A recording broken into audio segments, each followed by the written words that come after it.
Hey, Adam. Shalom.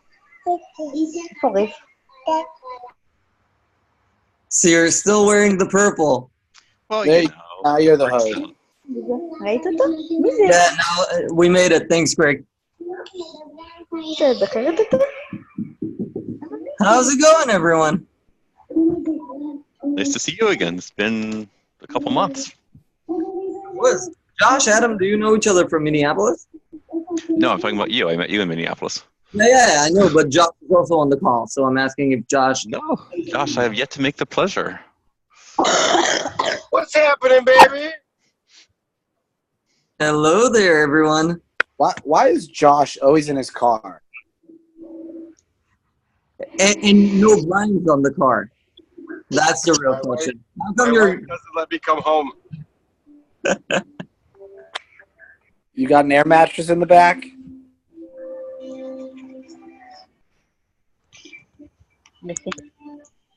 So, Adam, we've got here Yamit, who's a participant from last year, and Craig and Josh, our alum, and Malton. I saw you also joined us, but we can't hear you.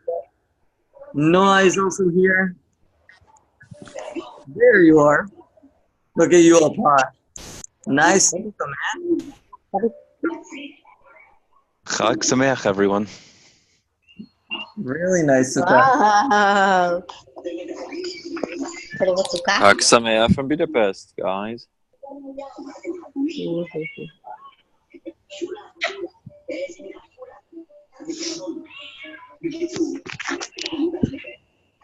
Hey, Noah.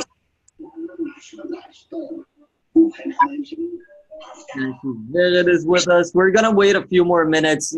Feel free to introduce yourself. Say hi. I'm gonna put some festive music.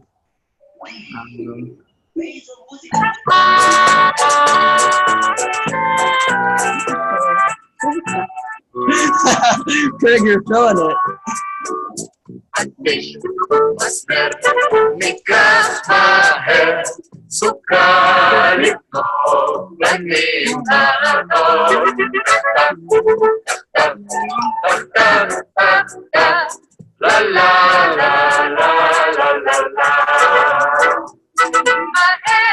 My head has my Bring that up louder.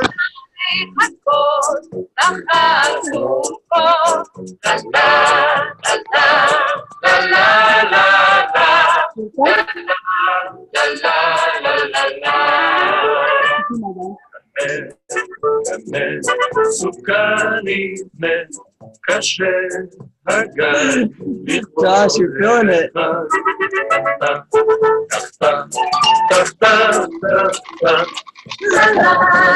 that's a jam. My head has my hair and my heart my heart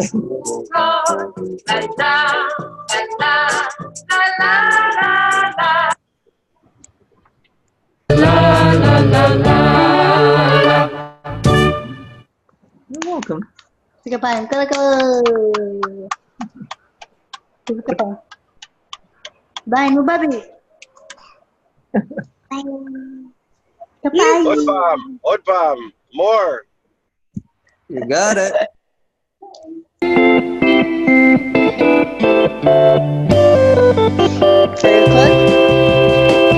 יאללה, בוא נרקוד. מי יודע מי מכיר פה את ארבעת המינים, את הכל נסביר בשיר פה, כי אנחנו מבינים. ההדס יש לו טעם טוב יש לתמר, האתרוג לו יש הכל, לרבה אין שום דבר.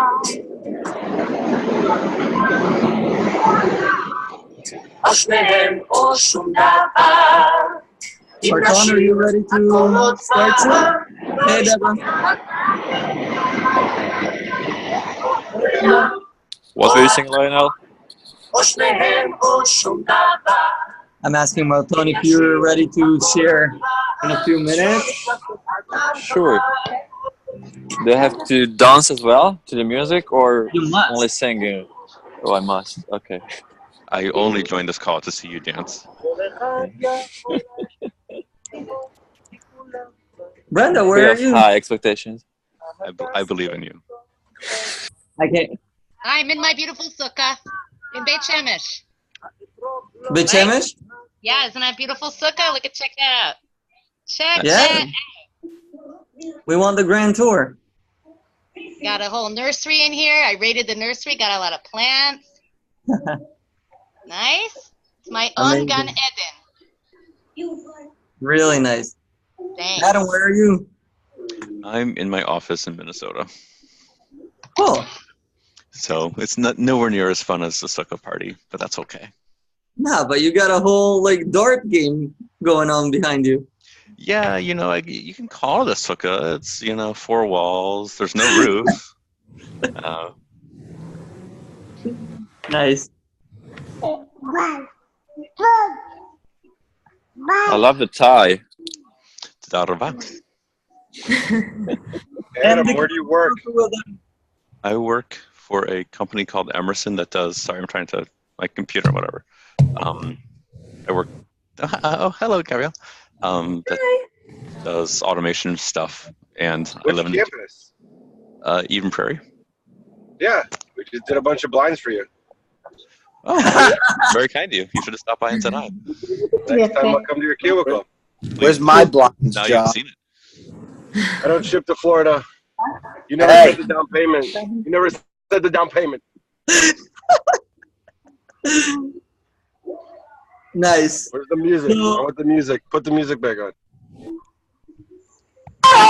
אין שום דבר, או הריח, או הטעם, או שניהם, או שום דבר. שרנו את הכל עוד פעם, לא נשכח זאת עד מחר. So, או שניהם או שום דבר, שרנו את הכל עוד פעם, לא נשכח זאת עד מחר. Lionel, we can't hear you. At least I can't hear you because of the music. welcome everyone to the Sukkah Jam Live 2018-2019 Cohort 2 of 248. Shot 5779, our Rosh Hashanah with a bunch of new Jewish doers and some old Jewish doers who are joining us. We're going to be going literally live from across Europe, US, and Israel. We already started and we have a few of us here. The timeline, as I sent on WhatsApp, is as follows. Just a second. There, yes, right here. No. Right.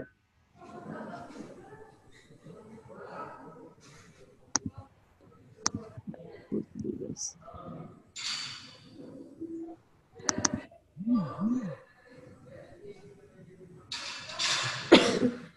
Sec.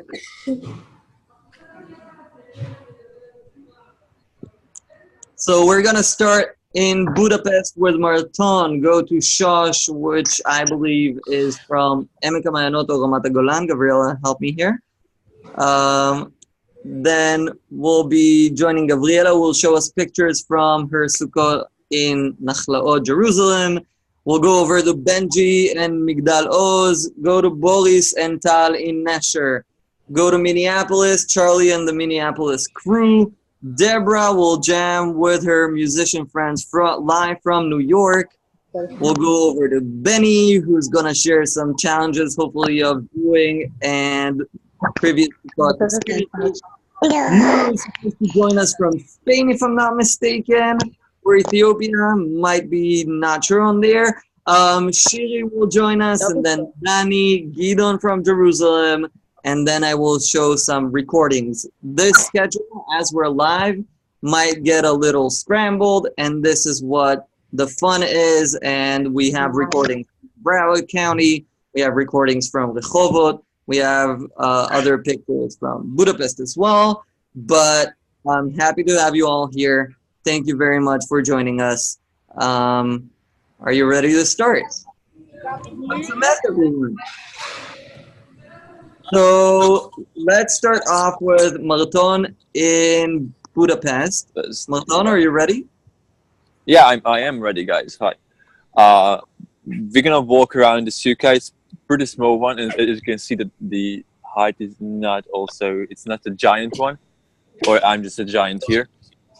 So we are now live in Budapest, Hungary. I took the opportunity to be the first one, and it's pretty chilly out here. So it's about 45 Fahrenheit, 8 Celsius degrees. So I was really jealous to see all the pictures from Israel. So what I try to do, okay, just to put everything in context, I work for the Jewish Agency. I'm the operative and security manager for the Jewish Agency in Hungary. And what I was a Jewish trier yesterday, not a doer, but rather a trier. And what I tried to do is I invited all the less known organizations to the Sukkah. So everybody except the Federation, everybody except the big religious organizations, everybody except the Jewish Agency, and everybody except the JDC. So everybody who is like lay leaders and grassroots initiatives and all the community building programs and projects that the community has. And my idea was to have a two-level program. One level was horizontal between organizations or between individuals. And the vertical level was to have the people, the individuals, the members of the community to be engaged with the programs, initiatives, and the projects that the community has to offer. So that was the idea. Let's put it in a kind way that the weather wasn't the best for doing it outside. And since the sukkah is outside, so it was like 40 Fahrenheit and like 4 degrees, which is pretty chilly to spend like 1 hour, 1.5 hours outside. So I was a bit disappointed to see about 20 people to come, and not like it was only 2 or 3 organizations who showed up. Basically, the ones that the Jewish Agency is hosting or / funding in some ways. We had a volunteer organization. We had Hillel here. And share some pictures that you sent us previously. Okay. Sorry. I'm gonna share some pictures. Sure. Yeah. So I don't need to hold my hand to show you around. So what I did, or what I wanted to do, is to have a small kind of picnic as well. So I prepared some food, as you can see, some proper breads and dips, and hummus, of course, because you can't have an event of an Israeli / Jewish event without hummus. So, and the other idea was that everybody who's coming, they should bring something to make it an actual community event. And I was really happy to see that even though not many people came, but everybody brought something. So there was a Polish lady just out of the blue who is not even Jewish and has nothing to do with the community, but she saw the ad and she saw the event, so she baked bread. And she brought the bread and I think it was kind of a touchy event that she just came and started to engage and talk with people and introduce herself and ask about the others, what's the sukkah, what's the whole sukkot, and I was really happy to see this happening. So the initial goal wasn't really achieved, but something else was. Marton, that sounds amazing, and I really love your idea. Like, since you started bringing this, you really wanted to get people together, and I want to ask you about that. And from your trying perspective, how did you feel the people were? So you spoke about the Polish lady, but your vision of having people meet in your sukkah, did that exceed? Yeah, it did. So the audience wasn't the one that I was wishing for, but we had an audience, and it's good. It's a success, I would say. And also the idea vibrated pretty well within the community as far as I got feedback before the event. So major leaders of the community reached out to me saying it's a really good idea, and it's a pity that it's like it was organized in a pretty rushy way. So I came up with the idea, I think, like a week ago because we had a different idea before, but we had to cancel it for different reasons. Can you share that idea? So yeah, sure. We wanted. Sorry? That was also a good idea.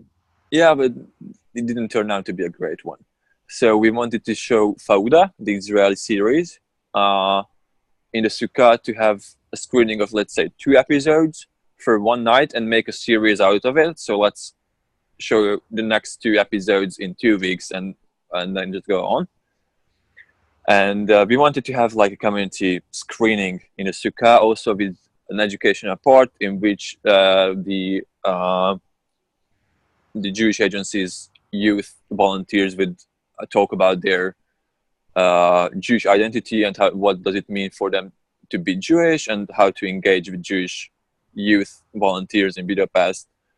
It's not about how to stop the conflict in the Middle East, so it's not that related to Fauda, but something to feel connected to Israel. I think it was a good idea, but it didn't succeed to come to life. Anyone has a question for Marton? Wants to say something, ask something?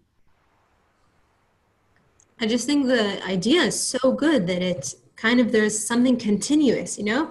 You bring the community together for one thing, and then like 2 weeks later, there's almost like excitement and expectations for the next time. So maybe it didn't work for Fauna, but I'm sure you have like, I'm sure in Budapest there's like an Israeli film evening or something like that. It's a film festival actually that we are organizing, and we are talking about 5,000-6,000 guests. Wow. So it's we had I think we had our 20th anniversary last year. That's amazing. So when is that? Great idea for other communities too. Yeah. Just so we know.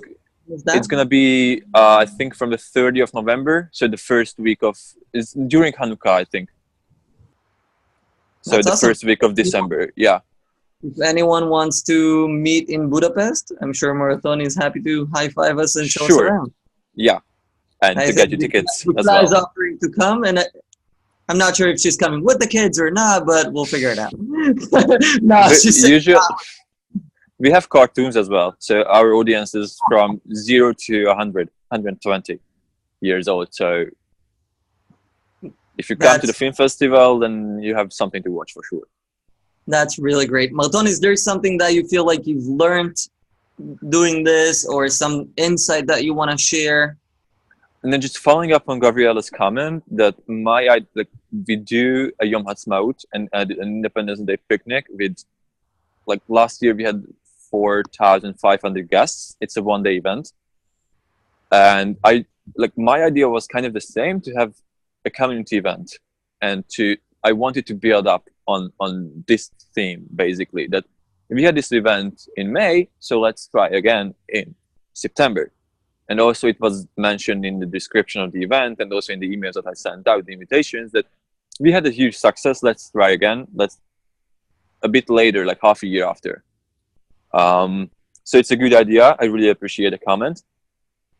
And I don't think it definitely wasn't a failure. It was a lab, and I tried something and I did something. So maybe we'll do the same, but inside and not actually during a holiday, but after or before a holiday, which may be a bit more better for people or better for the community. So yeah. I think the bottom line is you have to try, and unless you try, you cannot really success. Yeah, I really feel that, and I'm probably going to say this to all of you, but I really feel like you did great. And I think that this is an example of something that we all got to share as easily created, easily replicated. The Sukkot holiday is really the model of easily created, easily replicated. And now we see what tweaks and what our community might need in order to have these succeed. And I think Gabriela's point is to the point that really might help us to really understand how to follow up and kind of tell our people, you know, in 6 months we're gonna be seeing each other again for a different context. It's gonna be Sukkot, and just always be looking for this what's next in our community, and know that I'm the doer and I'm might be involved in this, and I'm sure that many of our alumni and other people can share more to that. Marton, thank you so much for hosting us in your sukkah. Thank you for listening, guys. And good luck with the rest of the events that I know you guys. I will keep you updated for sure. Cool. Shosh?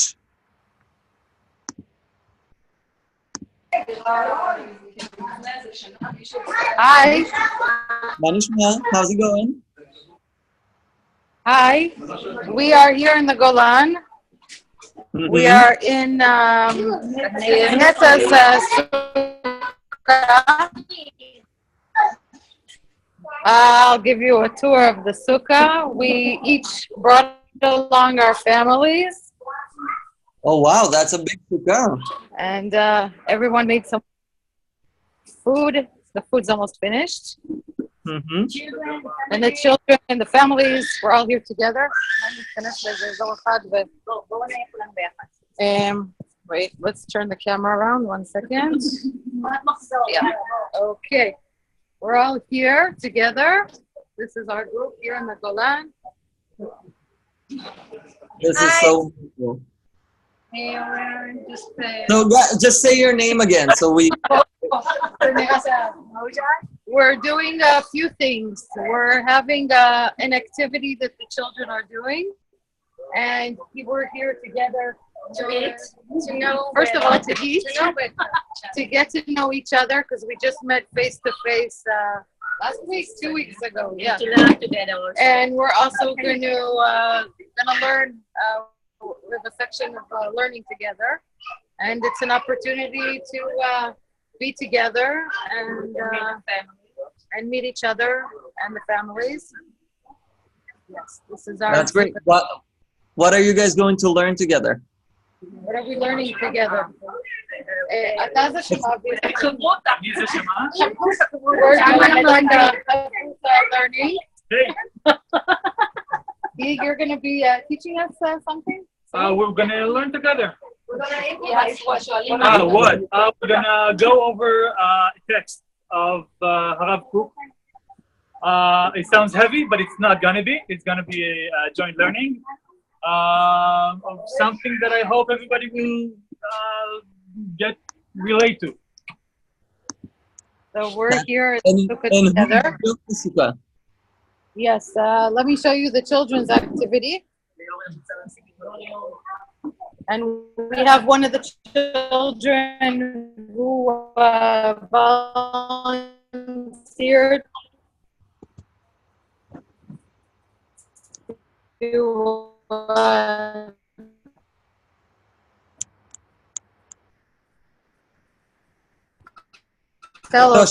talk about what we're doing. Here. Leo? Yeah. This is Leo. Yeah, I'm Leo. My mom both. So we collected them to soldier on bases, and what they're making here is in the shape of a sukkah, cardboard box in the shape of, and Gosh, we can't really it's gonna be better if we move out to the sukkah. Yeah, so it's kind of like a big goodie bag, and we're gonna go back into the sukkah because it's a little noisy here with the kids, so we can hear you. Yes. What was your question? The reception was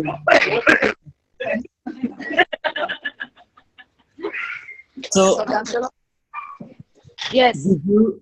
Did you also have individual support? Hello. Do you also have individual support? I voice went somewhere in the atmosphere, so you cannot hear me very well.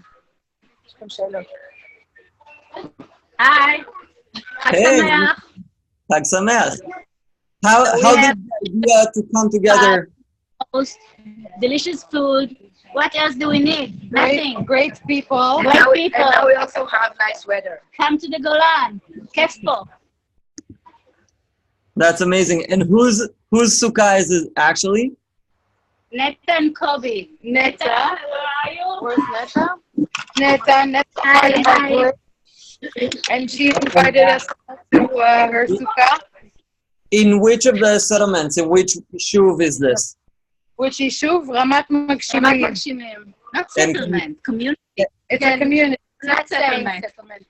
No, okay, yeah, sorry. And a place where people live in that context. What's special about Ramat Magshimim? Yes. Did you see the kids? The activities? Yes.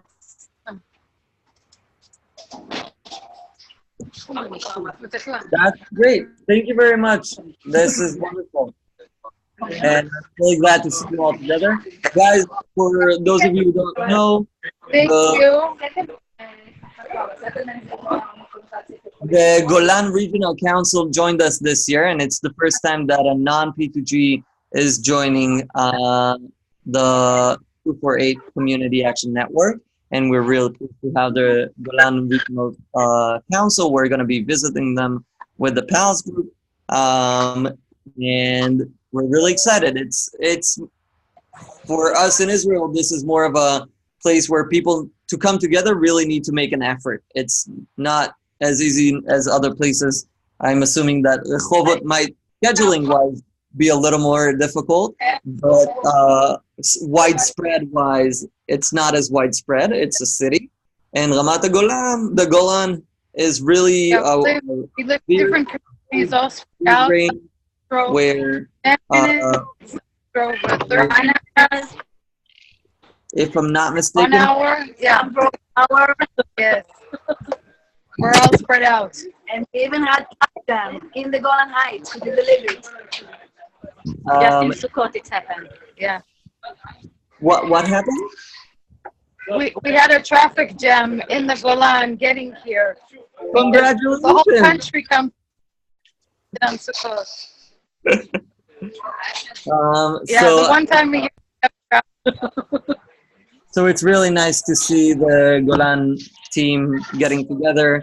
And thank you, Sigal and Merav, for leading this and making this happen. Thank you, Neta, for hosting everyone. And we would really like to see the parts of the learning as well. And if you can share the activity We're for gonna the kids, just for us to pictures have. and we'll also post them. Thank you. Thank Thank you very much. Enjoy yourselves. Chag You too. Sameach. Chag Sameach.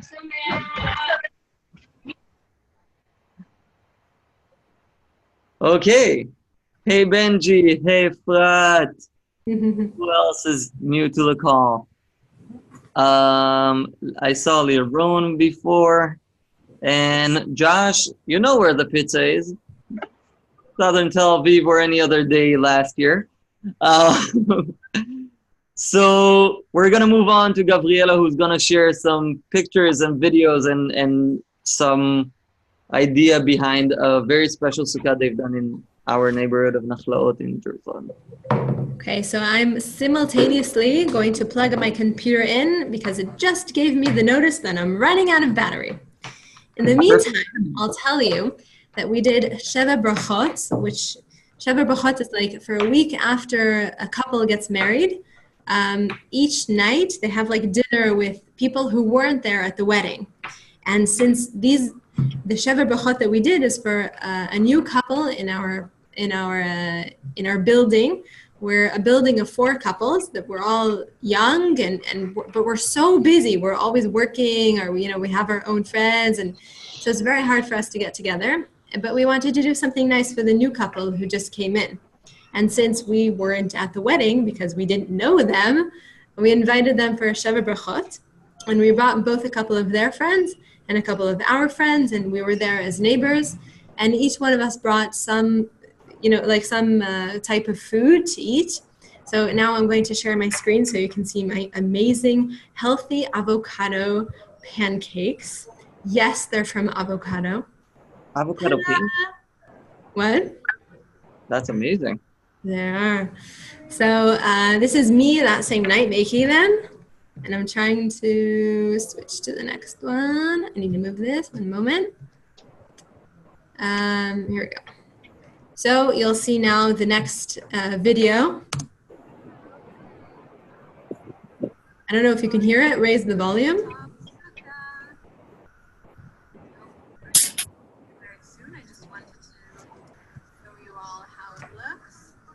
Leila, when you do share, when you press the share, there are two tick boxes of optimize sound and show full screen video. So maybe we can try that again. Okay.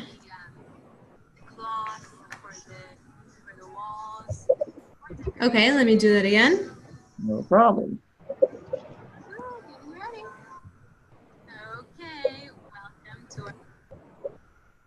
Okay, sharing screen. And you see small Optimal full screen video clip. Yeah, and share sound, share computer sound. Computer sound. Okay. So once again, look at this amazing sukkah. Our Shever Brachot rooftop sukkah. So our guests are coming very soon. I just wanted to show you all how it looks.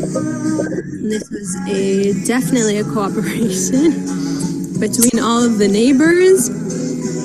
And you see each one of us, we brought schach, thing that covers the sukkah, or... What's the recipe for the avocado pancakes? for the walls. Actually, there's some more decorations. I'll text it to you. So that's it. Woohoo!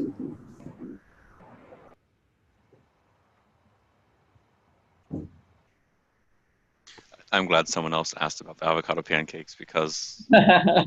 Oh, yeah. Oh, yeah.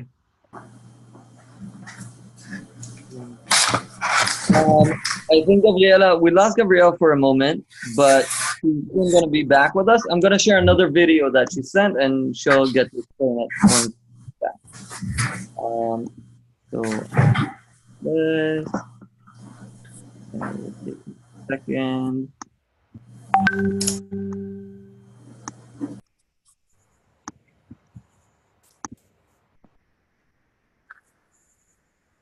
No. So I'll share the Sukkah near David for a sec, and then we'll get back to Gabriela. So this was sent to us from Nir David, which is in Emek HaMa'ayanot Bet She'an. You guys see?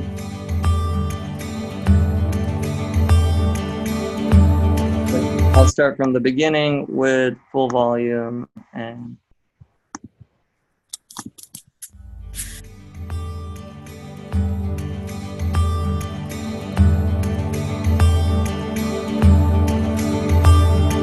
משהו מתחיל, מתגלגל ברחובות, משהו אחר יורד במדרגות, משהו קורה תופס לו בזנב, משהו חדש מתחיל אצלי עכשיו, מישהו מוכר עומד ומסתכל, אמצע הרחוב ומישהו אוכל, כמה רעשים הופכים כבר למקצת, משהו חדש מתחיל אצלי עכשיו, דברים קורים תמיד בזמן נכון, באים הולכים בני המון, את עיניי תראי ומה גם מקרי בי, ניסים קורים הכל עוד אפשרי,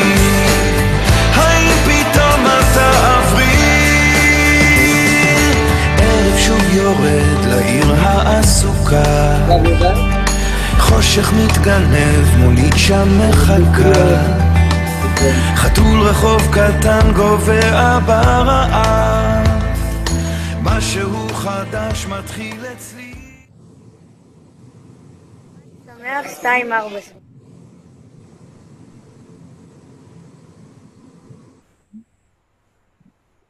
Wow.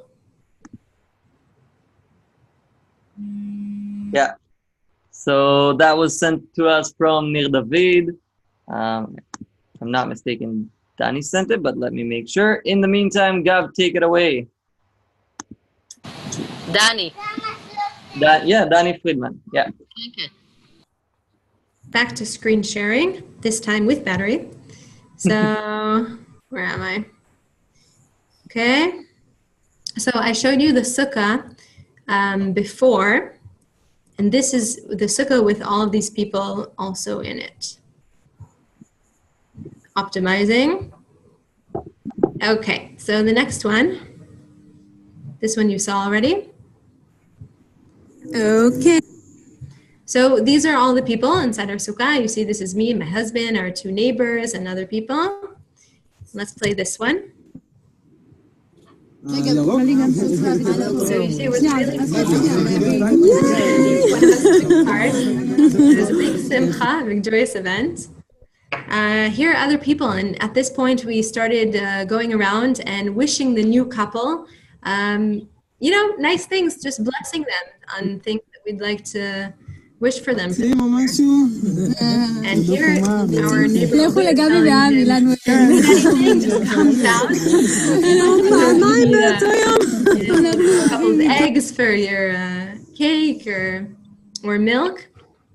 This is Aviel now doing the Sheva Brachot, blessing over wine. And last we have a picture of all of us together.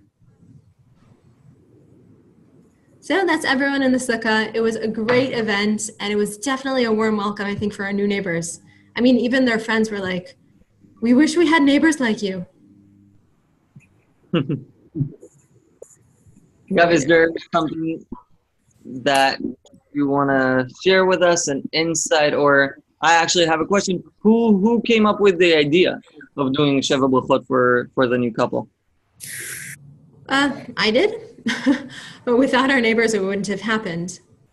I think over the past year, we really tried to, just involve all of our neighbors into things that we all care about, and it's just such a nicer feeling. And would you consider you guys a community? A small one, yes. I think Nachlaot, the neighborhood in which we live, has many different communities, and we all kind of mix and match and stuff. But yeah, we're a mini community.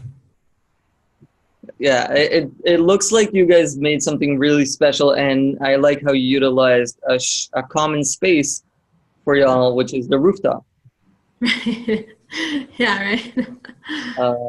My friends just did a wedding in their back garden, in their backyard, which you might have seen. I was their rabbi and DJ, and they left it for the brother-in-law, and this Saturday is going to have a jazz band playing there. Nice. So using common spaces and just doing placemaking, those of us from last year remember we spoke about placemaking, and you all can go on the Resource Center and hear the podcast I've recorded with Judy Locks-Mansbach from the Federation of Atlanta. And placemaking really does make a difference. And I really hope for you guys to have that rooftop and maybe meet every once in a while, or do Shabbat, or just invite neighbors. I would love to come by. And it was really beautiful to see our neighborhood of Nachlaot really doubling its size within the streets. I don't know if you visited Nachlaot, but tiny streets, and now there's very tiny space for people to go alongside all the sukkot that have been spread all around Nachlaot. And really, the entire day you hear people singing, and you see people smiling to each other and inviting people. And I even get to hear my neighbor snore because he's Gav, anything else you want to share? People asked for the avocado recipe, and I agree, but I right. I'll share that WhatsApp it. Amazing. And we'll send you pictures and videos of the tasting that we do in the office once we get back. I want to invite some of our alumni, if you guys want to share what you're doing for Sukkot before we go over to you, Benji. Dikla, do you want to share your Sukkah?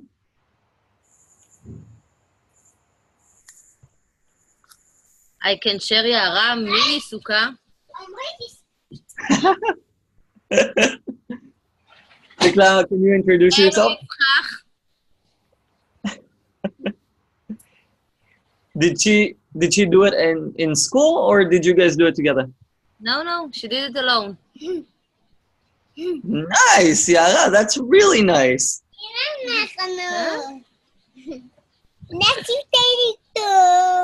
That's it for us.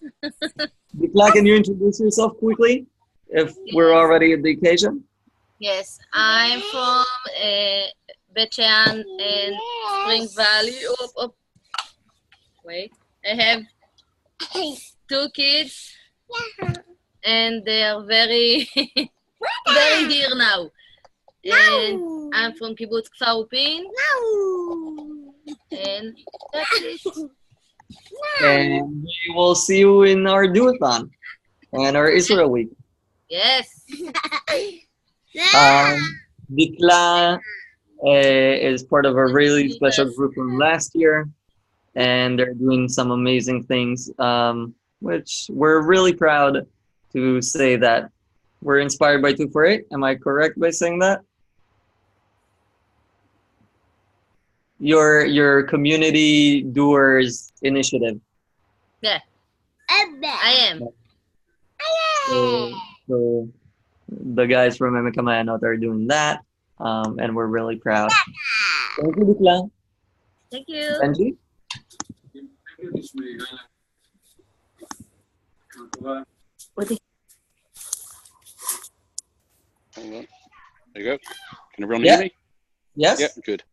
Okay. First time I'm doing this on the phone. Normally I have the computer. There's the for everything. Yeah. So, like I wrote on the WhatsApp, the program that we're doing is tomorrow morning, which means it's really difficult to send photos and videos now. We could have Photoshopped, but that wouldn't be right. So I have my professional life where I I work in an organization that trains rabbis and teachers to go on shlichut. And then in my personal life, I'm a member of Kibbutz Migdal Oz in Gush Etzion. And as a volunteer, I'm officially in charge of the ritual committee, which means that I get to deal with things like, is the air conditioning in the shul too strong or not strong enough? And is the sukkah too hot or too cold? And all those wonderful things that allow you to come closer to the Almighty. It also means that every so often I get to organize programs. One of the programs that I'm doing tomorrow, together with the Vadat Tarbut, whatever that is in English. Culture Committee. Thank you. I can always count on you. And this is the person who's the head of that committee. We actually work in the same office, which means we often spend more time doing kibbutz work than we do actual paid work. This is being recorded, right? For professional purposes. Right, you'll edit it afterwards. And what we decided this year, as opposed to previous years, the last day of Chol HaMoed was always set aside as a learning day. So we have 3 guest lecturers who come in and give shurim on a variety of topics. And the question that we always had and comes up every year afresh, and we keep looking for new ideas. So if anybody has ideas, I'd love to hear them, is how to get more people to come to this day, because it's learning and it's not necessarily as attractive as the day out that they had today, going down to see the kibbutz vineyards, or Friday. One of the other members of the kibbutz is a professional tour guide, so he's taking the adults on a tour of parts of Yerushalayim, and it's not as attractive, and everybody knows it, which means the numbers that we get are generally small, or a small kibbutz to begin with, and it's always a challenge. So this year we thought we would do something slightly different, and that's to have both lectures, which is from guest speakers coming in, and the three topics that we have, and I'll try and send the flyer. It's in Hebrew, but I'll try and send it shortly. Is about joy in the Sukkah, about rain, and all the various aspects of that. And the third one that personally I think is going to be the most interesting, which is how does Orthodoxy relate to Reform, Conservative, and other non-Orthodox streams within Judaism. It's interesting because it's not necessarily something that a religious kibbutz would normally do. So I'm hoping people certainly show up for that, even if it's only to argue, because at least they're there. And it'll be a good argument. At the same time, we're going to be doing a parent-child learning session, where one of the other members of the kibbutz has put together some source sheets, and obviously all this is around food, and the parent-child learning is going to be in the sukkah. The adults are going to be probably in the shul, and that's the program that's scheduled for tomorrow. But while I have everyone here, I'll come back to my professional capacity as well and share with you an idea that I got from one of our students who's now a teacher in the Hebrew Academy of South Peninsula, Los Angeles, who sent the idea of doing a scavenger hunt based on the Ushpizin, right? The guests that we have coming to the sukkah, and you can either use the traditional 7 Ushpizin, or you can make your own. Doesn't really matter which ones, and you have the clues scattered around. So he's in a school, so he's doing it around there, but you can do it wherever you happen to be, whichever community center you're in, and each time you can do it as a competition. The group comes back and you uncover that particular person and learn a bit more about it, and I thought it was a really good idea of his, so I'm sharing it here. It sounds great, and you really brought up a lot of context, many different things, which I appreciate. I've shared your question, and I would really hope that others will answer it on the chat. How to get more people to your doing? I want to contribute my thought, which is remote participation and live streaming of an event might not get the people physically in the room, but it will get them into the conversation. And if you facilitate that, that is helpful. I'm not sure if I think Chol HaMoed, you are allowed to use computers and streaming, but yeah, absolutely. For other doings, it might not be as viable. And I really like how you bring this controversial topics or unorthodox to your Orthodox community. I think it's really important, and I would love to learn more and hear more afterwards how that was. And I want to offer you and anyone else who's having their events after, or whenever you have an event that you want to share and kind of go through and do some peer learning together. We have our Zoom zone, and we can schedule time for that before, after our global calls, so that other people can participate and we can learn and share more through this virtual space that we can create. When you started, you said that you don't have pictures to show yet, but I just wanted to say that that's why we call it a vision, because you're sharing your vision with us. So thank you for showing us this vision of what's going to happen tomorrow, and we're really excited to see the pictures and videos sent to us on WhatsApp and comments and whatever format that could be.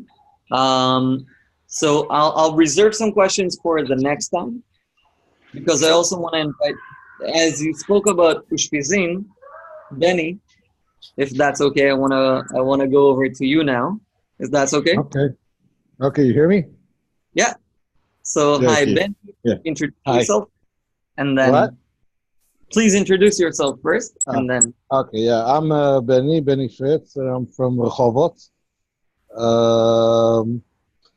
What I was planning on doing that was canceled at the end was tonight in my sukkah, having different friends over that I know from work or from the community here.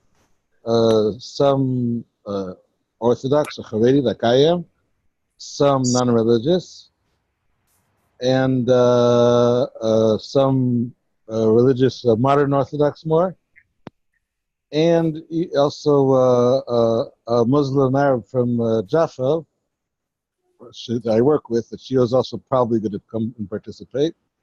And slowly people had to cancel. One of the guys, his mother's in the hospital, he's with her.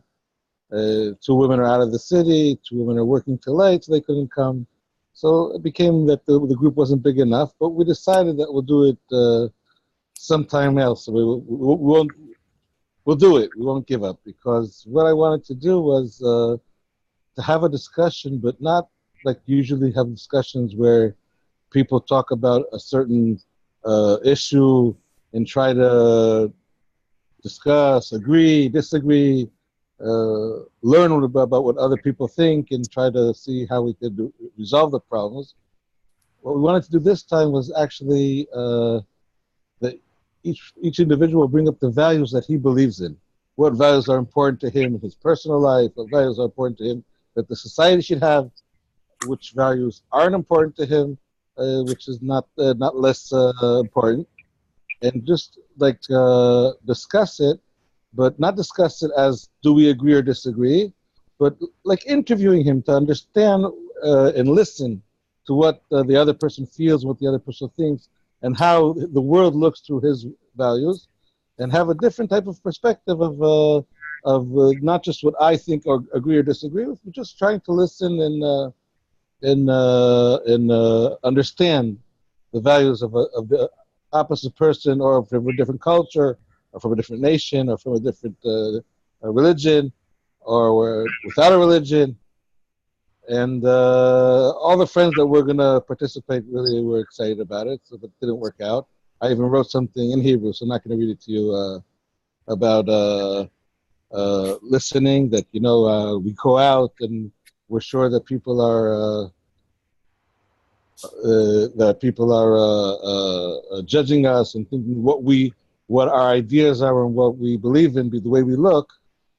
And I'm sure most everyone here who's watching now could say what they think what they think that I believe in, just because of the way I look. And we want to be listened, want to be heard, that it's not exactly that way, and we have different values than you might think, and different things. And it actually starts, that's what I believe in, it starts by the way we look at the other people. Because it's not just that I want people not to judge what I think or decide that they already know what I think because of how I look, but actually I'm doing it to this whole society, believing that I'm judging them and deciding what I think they think because of the way they look. So if I change my way of looking at things and my perspective, and probably other people will change their perspective towards me. So that was more or less what we planned on doing tonight. But like I said, it didn't work out. Different people had different things that they had to go to or participate. So we decided that we'll postpone it and we'll do it someday. I know this was called the Merkaz Gishur, which is a mediation center of community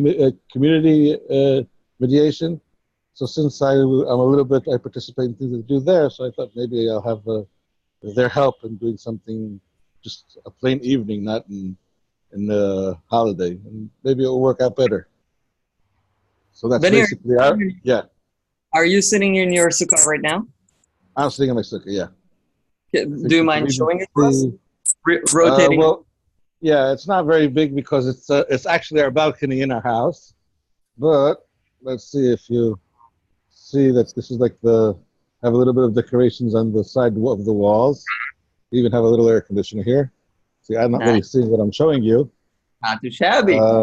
Yeah, that's the house. It's just like comes, and here we have a few things. It's not really. I didn't light it. Maybe I should put on some light. get a little better. That was better? Yeah, it was good to begin with. What? But now we see the decorations. I see the decorations, yeah. And a little bit on the rooftop too. So I want to say two things, and maybe open it up for a discussion if you guys are willing to participate. First of all, I'm really happy that you shared. As a doer who at times will canceled on him, it's part of doing, as I wrote to you messaging before. Right. And I kind of feel right now, I was asking if you're sitting at your sukkah, because you're actually, by opening up your vision, you started to walk us through what it is, and at least you made me think of what is important for me as one thing. And I want to see if anyone is interested in answering that question. I know that our alumni probably have had some experience with looks and what we perceived of Judaism, and we kind of went through that last year. But I see Efrat here, and Benji, and Josh, Dikla, Amit, if you want to share as well, feel free. Actually, I would say it is strange talking about what you wanted to do and didn't come out. It is, everyone we're planning on doing, and suddenly you have to say, okay, well, listen, this is what I was going to do, but it's not working out. But maybe someone, I do have since I believe a lot in dialogue, I do hope that we'll be able to start something that will make society be more, I don't know how you say, dialogue, doing dialogue. So, dialogi in Hebrew. How would you pronounce it correctly in English? I don't know. Dialogist. Dialogist, yeah. You know what? What's the question that you want to have answered? Who, me or Lionel? No, you, Benny. Anyway, yeah, what's the question that you had, Benny? Let's say it's not like a question, like more. Let's say I have this meeting that I want to have, and friends and people that believe in dialogue, and to start not judging people of the way youth look at the world, but being able to look at the world the way they see it, and where can we take it from here? There's different movements that give they look at politicians or different groups or different systems, how ecological they are, or how they take care of the different things that have to do with society. So maybe we should start doing something that gives that grades different people and different things and different systems of how dialogists they are, or things like that. Where could something like this go in society? How could if anyone has an idea where to take different meetings of different type of people, and what could we do with it further? So I want to start with the second thing that you made me thought of, which is in some point, and this relates to early adopters, late majority, if you're familiar with that chasm curve, which we're going to go over in future sessions in 248. But, I feel for me, and again, I'm doing 248 because I believe in this. I'm really happy we're having this conversation now together and actually having your doing. But I'm happy to hear your invitation. For me, I feel like me and people, maybe secular people, pluralistic people, I feel we kind of have been in this kind of conversation a few years back, probably around the time of the social protest in Israel, 11 and stuff like that. And I feel, and this is where I'm feeling the curve. I feel like this was early adoption from the secular side, maybe, and trying doing, those are the kind of things that got canceled, and you've had more participants, less participants. I kind of feel I'm over it.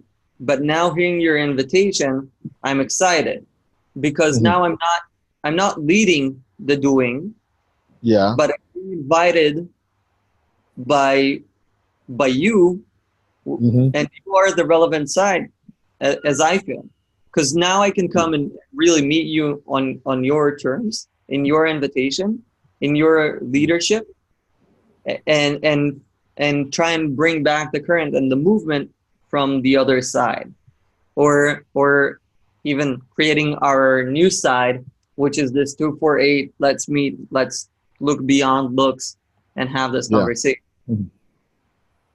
Yeah, even before we're trying to take care of conflicts, just doing together.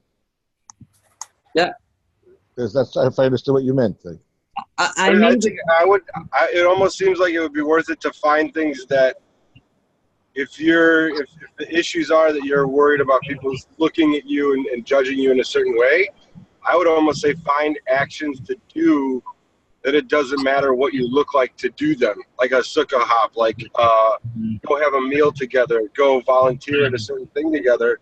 That way people can see you for the doing that you're doing rather than the clothes that you're wearing or the look that you have. No, I didn't mean me personally. I meant that everyone thinks that they know what the other person is thinking. That's what I meant, actually.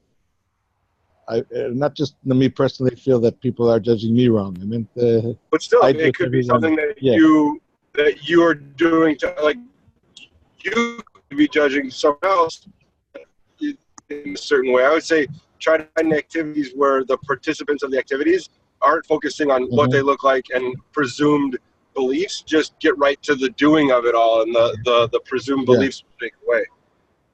Yeah. Yeah. Yeah, that makes sense. I mean, in my day-to-day work, I work. You're Israeli or you're American? American. Who's speaking now? I don't see anyone. I just see myself. So I don't. Oh, American. Yeah. This so, is Josh from Minnesota. Okay, now I see you. I was seeing myself the whole time. You were speaking, and I saw myself. It looked a little strange, really, but okay. Sorry, that was my bad. So, yeah. No. Okay, so there's what's called here the Institution for Democratic Education, and I work there. So it's a progressive education, and I'm the only Haredi person there, and I work in schools that are not really. Some of them are religious, some of them aren't exactly religious schools. So I know what you're talking about. Yeah, saying that let's do education, doesn't matter how we look. That's why I really mean that it's less personal, because I'm used to actually let's say surprising people of what I think because of the way I look, and I'm used to saying people say, so you think like that? Oh, really? You work there? Really? What are you doing there? But I see that around me it happens a lot, and that's why I was talking about actually. Let's see where we could come from this.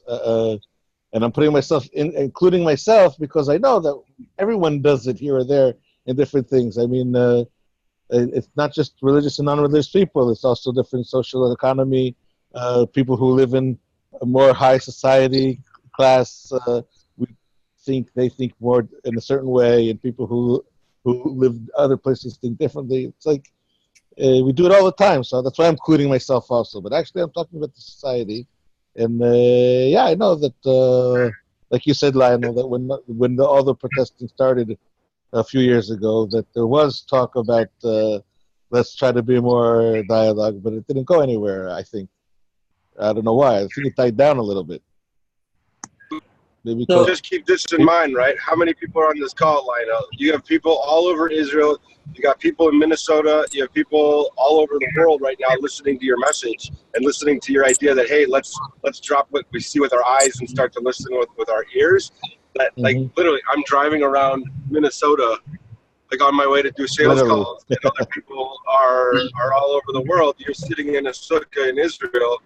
And we just had the guy from Europe on. I mean, everybody who's in the 248 is at least attempting to drop what they're seeing with their eyes and trying to help in any way we can with the actions. I think that's what Lionel, at least we learned from the first cohort, that we can push on to help in the future.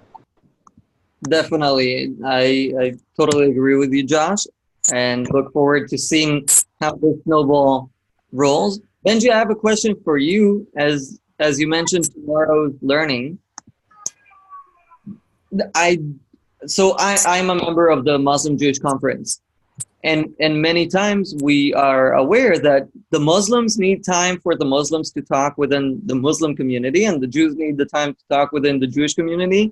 And saying Jewish community is a broad thing, and sometimes the Orthodox need their time, and a secular need our time, and secular Muslim and secular Jews need our time to be secular, and then religious can be religious. Like this partitioning and this placing myself within the conversation. Like, Benny, you are a Haredi who looks like a Haredi, lives like a Haredi, but sometimes thinks more like Josh and I maybe, and I'm not sure Josh and I think the same. And Benji, I want to ask, in regards to your learning tomorrow, how do you feel about this?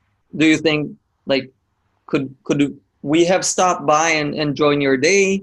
Or is this a communal thing? How do you guys feel? And if Vlad, feel free to jump in as well. First of all, you're all welcome. Absolutely 100%. Be delighted to see you. I, of course, would have to explain to everybody there why there's suddenly 50 new people that they've never met. But it's okay, I'll manage. Again,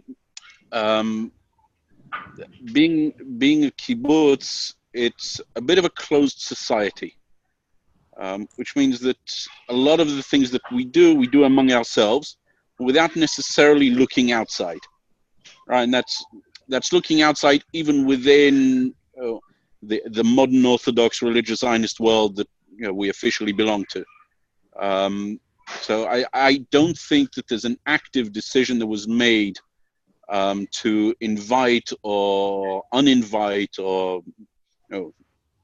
not invite, whichever way you want to look at it, other populations. It's just, this is it, this is what we do, this is our crowd. Would I want to see other people involved in the conversation? Sure, I'd be very happy to.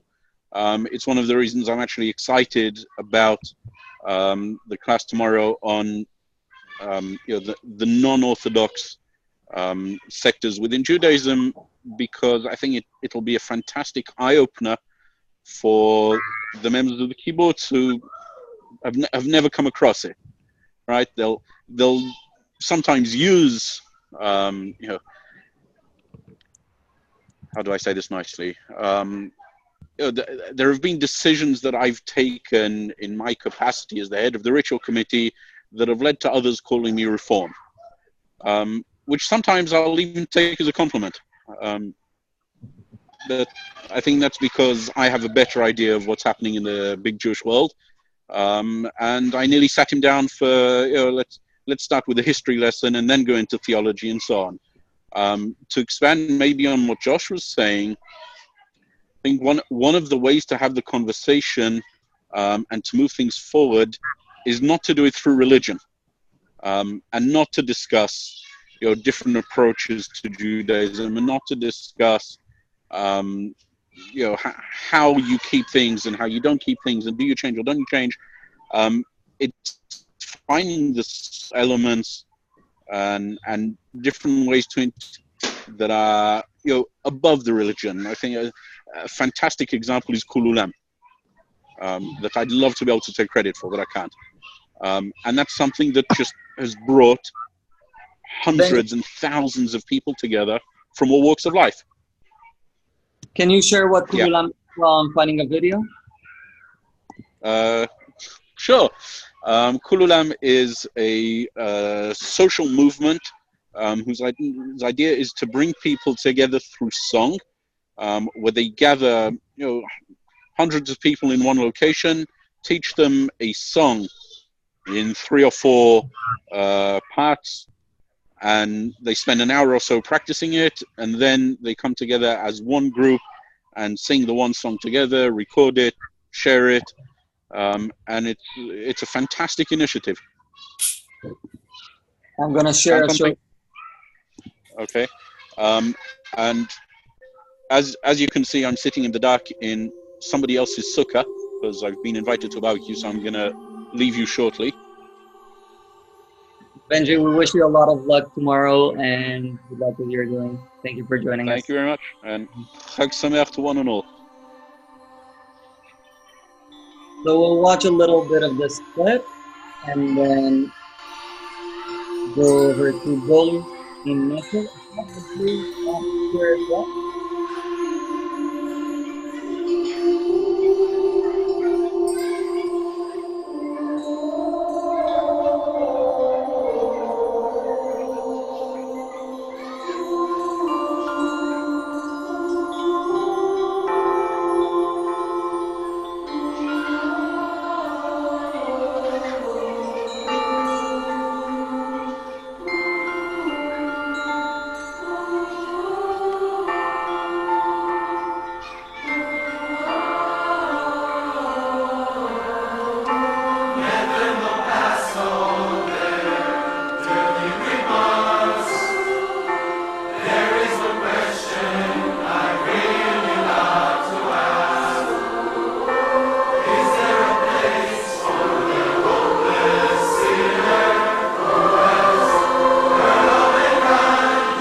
We'll go over to you, boys. Let me just turn this down.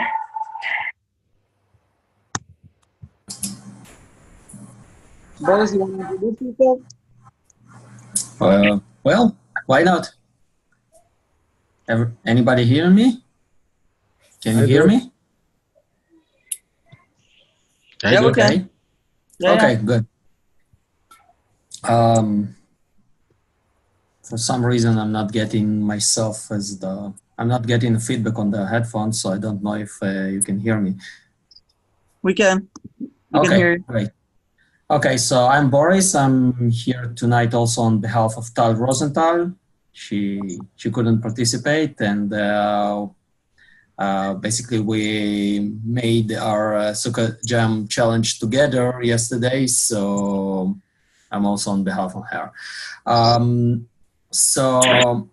I want to first apologize for all the boxes behind me. We just moved into a new apartment, and we're trying to get everything ready because we're supposed to have a baby any day now. So yeah, we're kind of busy. But nonetheless, we found time to come to our community Sukkah yesterday, and the whole idea was because both me and Tal are participants of another program by the Jewish Agency inside in our city, in Nasher. We decided that maybe the whole idea of to use the whole idea of the Sukkah is to first to invite people from this program, also invite their plus ones, and through this people try to outreach and to recruit new people for the new year of this program, the Horizons program, which is a young leadership program that tries sort of engaging a community action for the community itself, for the needs of the young adults in Nasher. And we spent some, I guess, 3 or 4 hours yesterday, and I managed to summarize it today in a 1-minute clip, which Lionel will show you in a moment. So let's see your video, and then you can kind of explain a little more if you wish. Yeah, of course.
That was great. So it was a 1 minute and 1 second summary of over 3 hours for sure. And we actually had a real good time, although as happened to other people that I heard when I tuned into the session, also some people canceled, but I think that part of trying to create something in your community. You cannot just sit there and be sure that everybody always will come. You should actually be active and bringing people and persuading them to do and to be engaged in the community doings. And that's all about what Horizons is, and that's all about the reason why both me and Tal joined the 248, because we'd like to expand our doings outside the boundaries of our community to which we are dedicated, but we think we have more than that in us. Mm-hmm. So, and yeah. when you, so your step one was sit down and plan. Why is the planning so important when you do something? Because winging something and doing something without planning there is, I think, a cap, an upper bound for what you can achieve. Because if you plan, you also anticipate the problems that may come that you maybe won't be able to see if you just try to improvise. Mm-hmm. So, and also we wanted to understand exactly what is our target audience, and we also wanted to understand how to engage in this, in our doing, people who are more likely to contribute to the ideas and to the community. And maybe if we just invited, I'll say, you just come to visit our sukkah, it's gonna be real nice because that's our friends. But it's more than that. The idea was, I mean, we can meet everywhere. We can meet friends not only on a special occasion. And I think if we're doing that and we conjunct that with something more special or less everyday, less usual, maybe it will bring to the people we invite the sense of how important that we invited them, that we really want them to participate in what we're offering, what we're trying to do for ourselves, and that we really need their help. Yeah. Boys, you shared your doing video, which was great, and I saw you use Danimoto. So yeah, if you could share something on the Resource Center discussion, just about how you did this video and sharing a link to it, as well. I have some technical problems that I'll solve with you, and then I'll share it because I solved them for you. I saw in the backhand you signed up as preview, and I changed it to our regular plan. Okay. So you can now go there. And I would also ask if you have any documentations of the plan that you did. Like, I'm sure you set a time for people to come and build the sukkah. It wasn't, or was it built for you? It was actually built by Tar's husband. Okay. Because it's at Tar's place. So when I arrived, it was already there. But that was part of your plan, right? Yeah. So this is kind of things that I advocate for. Having the plan be shared, because that's something that should be documented. Because eventually that's your community. Those are people doing with you. And you take the role of a doer leading this and planning this, but it takes a lot of people involved and a lot of planning, as you said. You can wing it, but it's different approaches to doing, and I think all are valid. And this is the space where we want to share both the process and the product eventually, or kind of the resolution of the blooming of this flower? Yeah, I think I can type our notes from the meeting that you've seen on the last slide of the video, the sitting with the also in the night and the partnership officers in Nasher, and we have like I think a couple of pages of stuff that we wrote and how we pictured what we wanted to do and the different options we had and the option that we finally selected to implement during for the Sukkah Jam. That sounds perfect. So yeah, pictures definitely work. Thank you, Bolis. Anything that you guys want to ask? Say something special that you've learned from this process? Well, first I learned that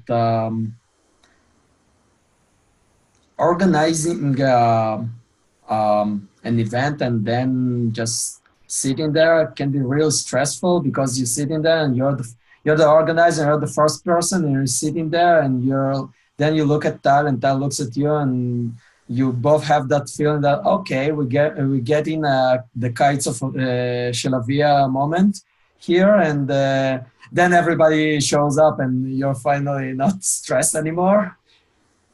I hope that I'm not talking about something really local and people heard about the kites of Shelavia, but basically the whole idea of fearing that everyone will cancel on us and nobody will arrive. And although we still were enough people there because me and my wife and Tal and her husband and their daughter, but still, the more the merrier. Yeah. Maybe it could be translated to fear of missing in when you're leading. Yeah. Maybe. Great. Bolis, thank you very much. Toda raba and Chag Sameach, obviously. I'll share Farron's video and we'll see what your P2G partners have done over on the other side of the world. Let me just get it.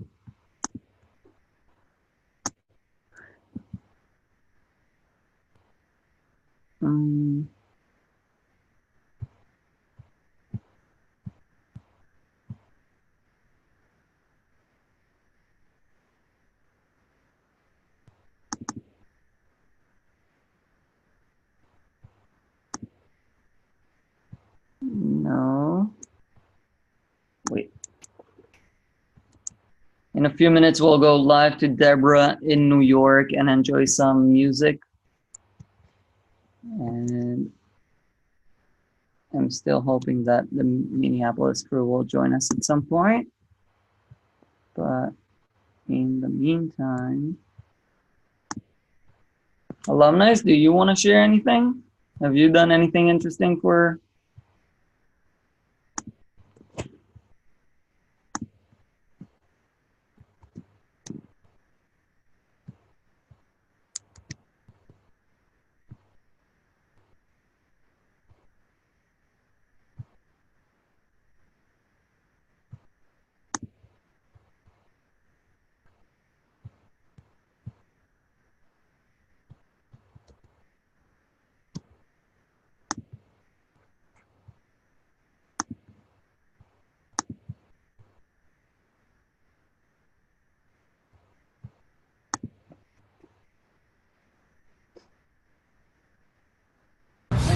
And so thank you for that and for the bounty of food we have with us. Quick things about the Sukkah. There are really two different purposes behind the Israelites and the Jewish people being in this Sukkah on this holiday. One is that in ancient times it was a harvest season, and the booth reminds us of the kind of booths that the harvesters would stay in as temporary homes while they were doing the harvesting. And the other religious ritual reason was that it also serves as a reminder to the fact that the Israelites on the way out of Egypt dwelt in temporary houses and also had the clouds of glory that according to the Torah, according to the Bible, were leading them through the desert. And so for us in our time as well, we remember that the buildings that we build and the houses that we live in, while they may be ours, there's something temporary about everything. Object permanence is not the goal of life. The goal of life is to realize that there are forces out there that are bigger than us, and that also in our work we aim for a higher goal than simply building buildings. It's what goes on within this structure, no matter how temporary. That's where the real quality is. We'll do the blessing on food in a moment. For anyone who has not done the blessing on lulav and edrog, these are the 4 types of produce that are customarily taken on the holiday. Again, reminding us of the harvest, but also reminding us of the diversity of life. That whether we're talking about nature or whether we're talking about humanity, it takes all types, and these are 4 very different types, to make up our community and to make up our world. And that it's when we bring them together that mitzvah really happens. And when we bring our community together, which is what we do each and every day and the work that we do, that's where the good stuff really starts to happen. Those of you who have not had the opportunity to fulfill this mitzvah can certainly do so after we speak for a minute. And the custom is to actually wave them in all directions to show that God's bounty is all around us, and again, also that we are the people who bring God's bounty to others, who share with others, and who give of our produce to the community and to the world we live in. And because it's a Jewish event, the most important thing is what? Eating. So, yeah, of course you do. So if everyone could just kind of go ahead and grab something, there is actually donuts for you. There is actually, believe it or not only a food blessing, but a blessing on dwelling in the sukkah. So the appropriate blessing on this is Baruch Atah Adonai Eloheinu melech haolam, Borei minei mizonot. We praise you, God, creator of all things, who has created all types of foods for us, and then the special bracha for eating in the sukkah. Baruch atah Adonai Eloheinu melech haolam, asher kidshanu b'mitzvotav v'tzivanu le'shev b'sukkah. Praised are you, Lord our God, Master of the universe, creator of all things, who has made us special through the ability to do mitzvah work, and has commanded us to eat in the sukkah. Amen. Amen. Now we eat. Traditional religious food.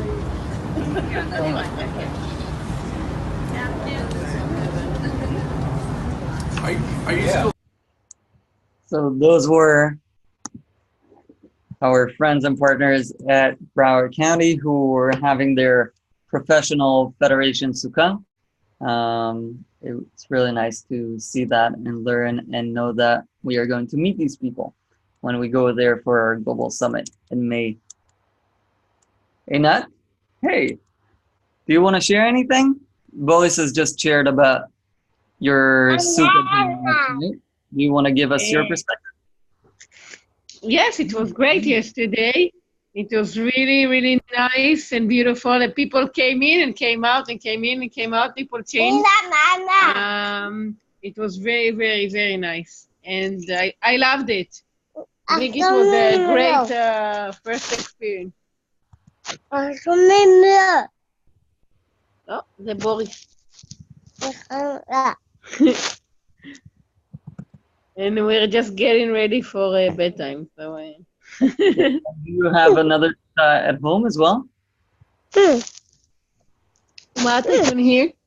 Do you have another sukkah at your home as well?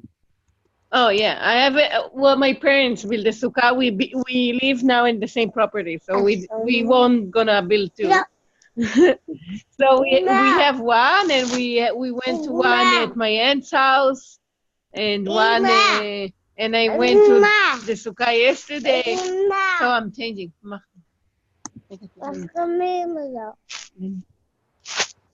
איך קוראים לי? כן, איך קוראים לך? ליונל. ליונל.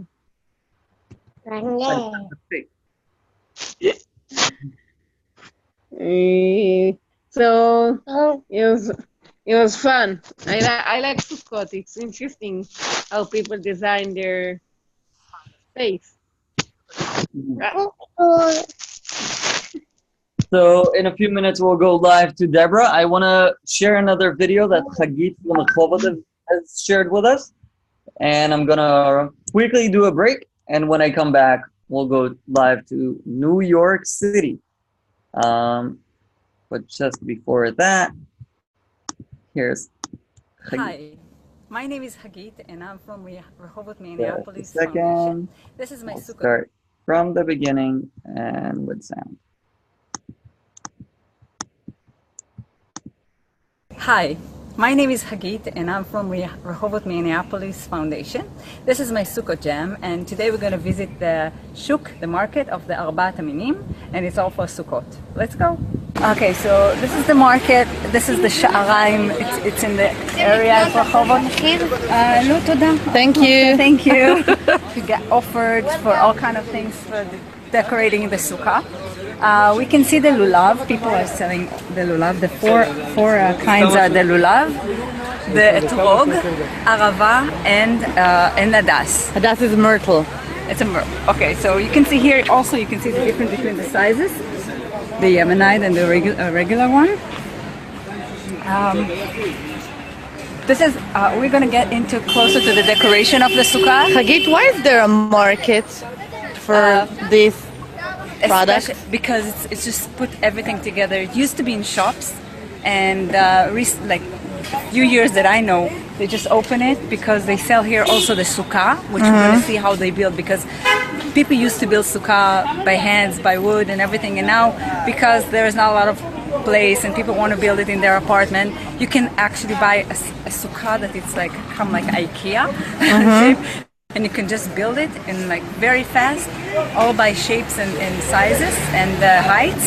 And then you come and in one place you can get everything. In the past, people used to just cut, the tamar, the date, to cut it, and they used to have somebody who sells the etrog separately. So this place just combines everything, and you can do makes it in your one shopping place. easier It's like for the sukkah. Yeah. It's like another place to shop. Yeah. You can see here some decorations, all kind of decorations to the south. The LED is all over now this year. You can find a lot of chains of decoration. Hey, what's up? Good morning. Good morning. What are you selling here? I'm selling kishutim for Sukkot. Decorations for the sukkah. That's amazing. You can see also those. You can find in the different holidays. Yeah, and all kind of shapes. And these are like just hanging out all over. These are just folding one. You can just open it, and we will look for someone that something is already open. We're going to start with the etrog. This is a different kind of etrog. It's called the Yemenite etrog, and as you can see, it's really big. The Yemenite etrog came from Yemen. They brought the seeds, and it started here in Rehovot and in Petach Tikva. The different kinds are, the Yemenite one has no juice bags in it, which means that it's original. The other etrogs are a bit smaller, and this is just growing up like that. As the other kinds, they build it like up above some lemons and oranges. So it's a different kind. It's the size, the shape, and the smell. These are the kind that you can eat. The other etrogs are only used for Sukkot, for the praying. So as you can see, we have a really big size of the one. They get into the weight of 4 kilos at some places, which is huge. It's like 8 pounds. It's like 8 pounds of an etrog. It comes with, as you can see, it doesn't have the. See, I'm going to do this. You can see that. All the points in it, and we're going to see the other side, the other kind, so we can see the difference. So this is the regular etrog. This is the Israeli one. You can see everywhere, also around the world. And again, as I showed the difference, this is the Yemenite one and the pure one, and this is the other one we can find anywhere. You can see the difference between the shapes This is more. It's got bumps on it. When this one is more smooth. And again, this one you can eat. This one is only for the prayers. So as you can see, we can find all kinds later on, as I'm quite positive that Deborah, are you guys ready over in New York? Hi, we're here. Can you hear us? We can hear you, but in a second we'll be able to see you as well. They stop sharing and go over to you. Now we can see you. Okay, hi. We're here in New York City. Live from New York. Live from New York. I'd like to introduce you to some musicians. Let's see. Okay. This is Hanan. Hello. And this is Roni. Hello. Hey there. Matching shirts. Our idea for the Sukkah Jam was to do an actual jam session because we thought that would be in line with the spirit of the holiday and collaboration and teamwork, and we're really excited to be here and present some jamming. So here we go. That's amazing. I'll have them say a little more about themselves. Yeah. Please take it away. You have like 15 minutes. We're going to enjoy it. For me, this is a dream come true. So thank you, Deborah, for me. Absolutely.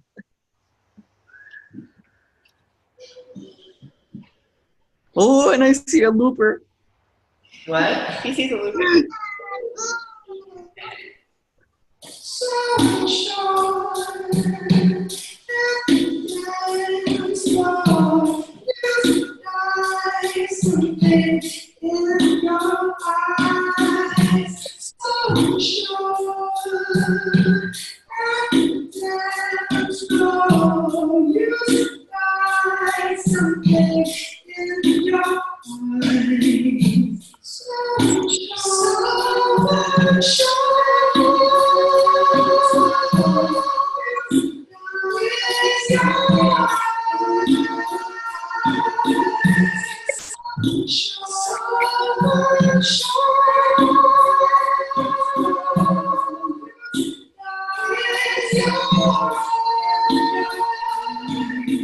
I feel so unsure.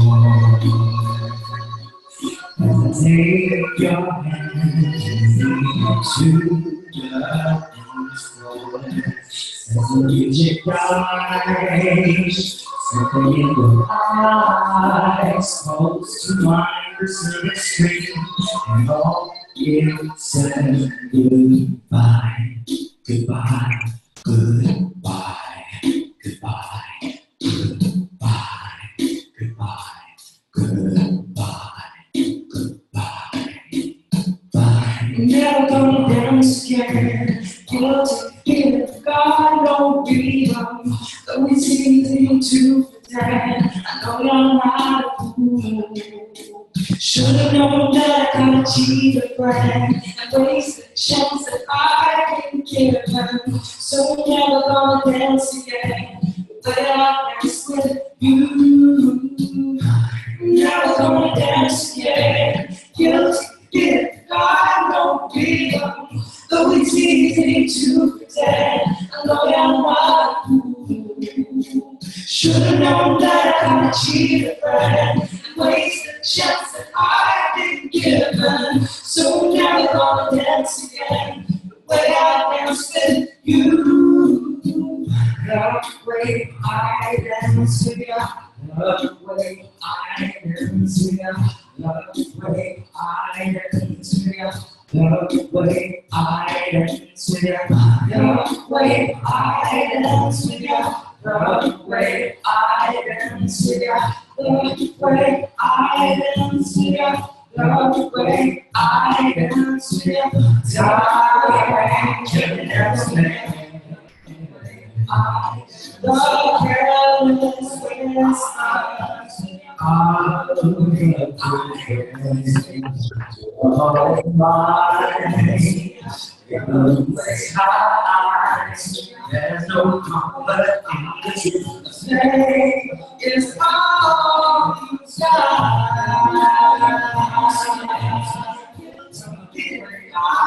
never allow you to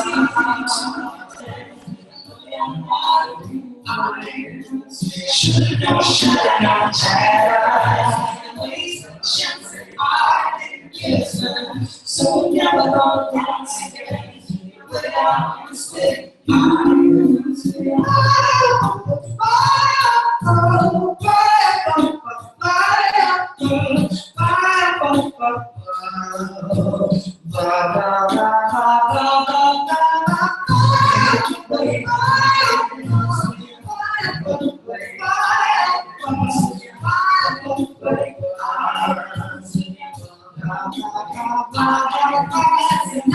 Music seems so loud. I wish I could lose this crowd. Maybe it's bad, it's funny. I trouble with the things we want to say.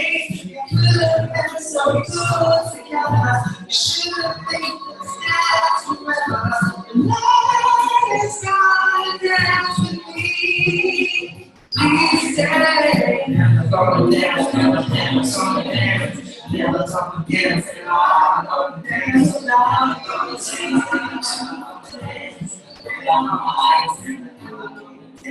Should have known that no chance.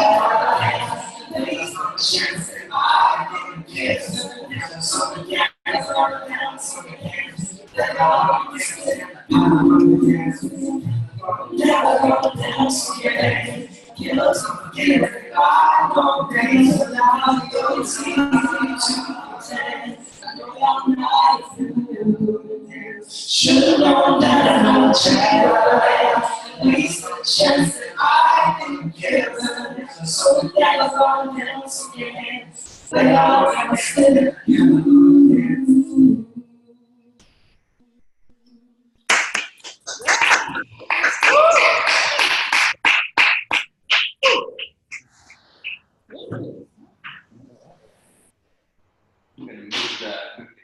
Oh, I can move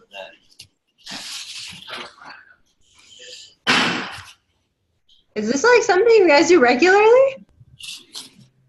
So where I am now is an event space that I live in called Fed, and I do host events here regularly. Not usually at noon on a Wednesday, but we made it happen today. So I'm very happy that Roni and Kanan could be here and make this happen.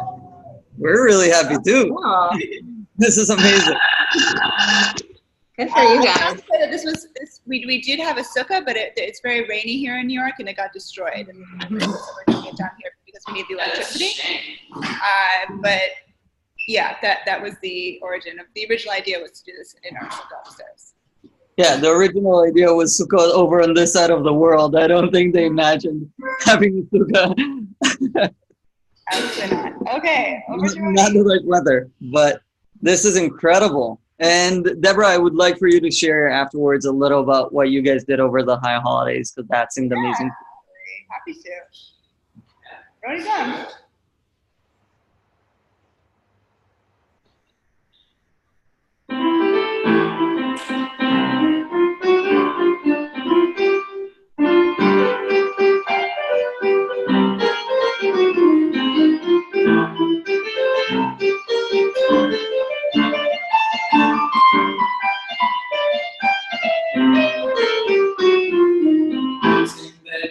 Just live bigger now.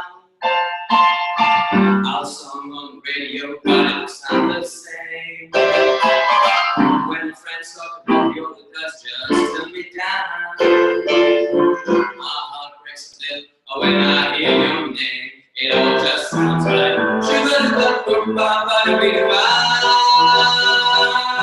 I was too young, too dumb to realize that I should have walked you through. And all you had, should have gave you all my hours when I had a chance. Take you to every party, cause all you want to do was dance. Now my baby's dancing, but she's dancing with another man. My ego, my pride, my needs, and my selfish ways was a good, strong movement that can do across my life. And I'll never get a freedom from this Sunday. And it hurts me every time I close my eyes.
Try and apologize for my mistakes, but I just want you to know.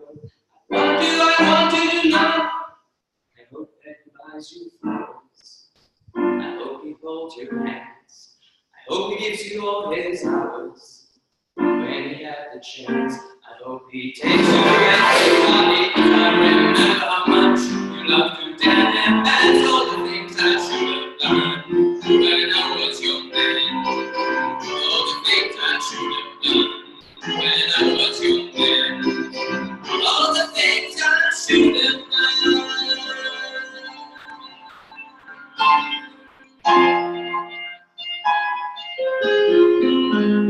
When I was your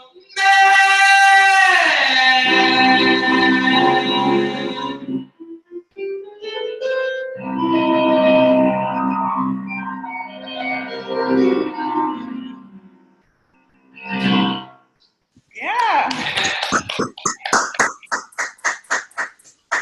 Incredible. And now for the mutual. Not for the jamming part. What? Jamming part. The jamming part. Yeah. So let's talk about the jams.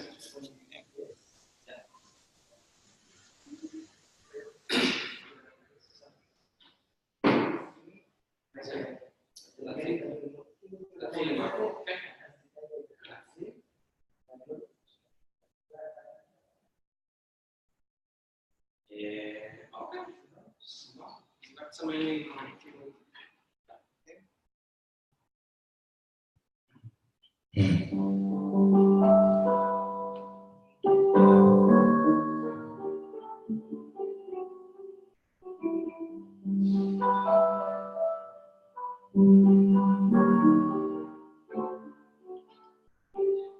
Stars shining bright above you. Night breezes seem to whisper, I love you. Birds singing in the sycamore trees. Dream a little dream of me. Say night, night, and kiss me. Just hold me tight and tell me you miss me. My life alone and blue as can be. Dream a little dream of me. It's been that I linger with you, still craving your kiss. I'm longing to linger till dawn near, just saying this. Sweet dreams just something's fine. Sweet dreams that leave no worries behind you. What your dreams, whatever they be. Dream a little dream.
Stars shine bright above you.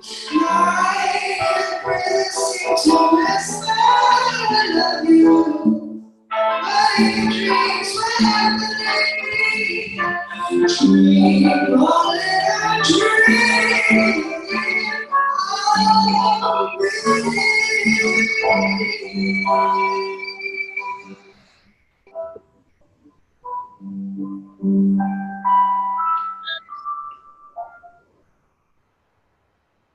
Yay!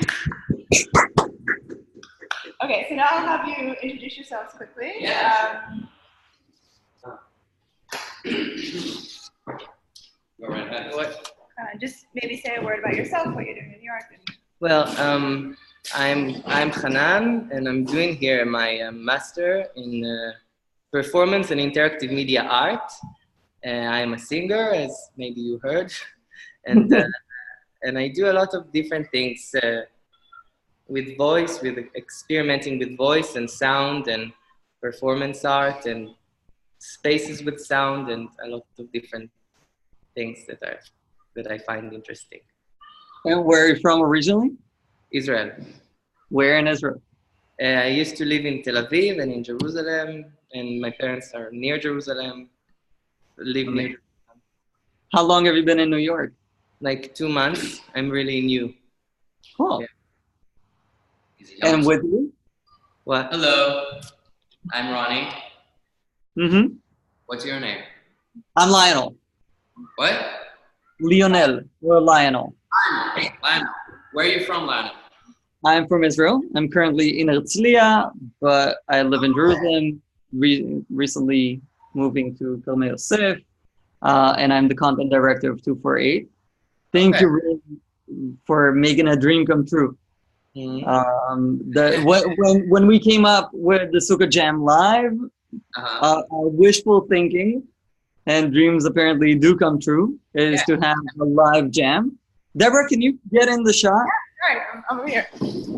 Awesome. Yeah, this is more like it. Okay. Guys, Ronnie, are you from Israel as well? Yeah. So I'm from Tel Aviv. I was born and raised in Tel Aviv. I moved here to New York about 2 years ago to study acting. But I always stayed on the music side because I've been doing music since I was 8 years old. I played a piano if you noticed. And I have a band actually right now in New York, which is also kind of a dream come true for me. And I started it with just like having a collaboration with this drummer that I really liked. And I wanted to expand it to a lot more people. And then I eventually did it. So now we are 9 people. That's how much we are in the band. And we're having a lot of show recently. We do a lot of like, what I did now was just a fun cover that I do, but we do a lot of originals. We do a lot of jazz, fusion, wacky, funky stuff with a lot of horns, trumpets, saxophones, and all that shit. We recently had a violin join us as well. So, and we have a show, like, I don't know, is any of you in a live stream from New York as well? Or are any people? I think Liron is. I'm not sure if she's attending the meetings and listening to us as she's in other meetings, but Liron works in our Jaffe, New York office. Yeah. I do want to ask you guys, and especially you, Hanan, because you're brand new to New York and living abroad. How is it like being for the high holidays, for the Chagim, being in New York? Whoa! Hi. Hello. So I think that Ronnie wanted to invite you to one of his shows, but Oh yeah, we have a show on Saturday, but it's relevant for the New York people mostly.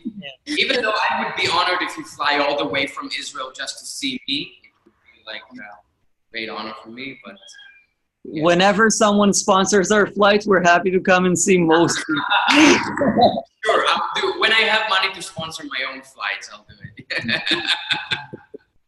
So, guys, how is it like to experience the Chagim over there and kind of? Yeah.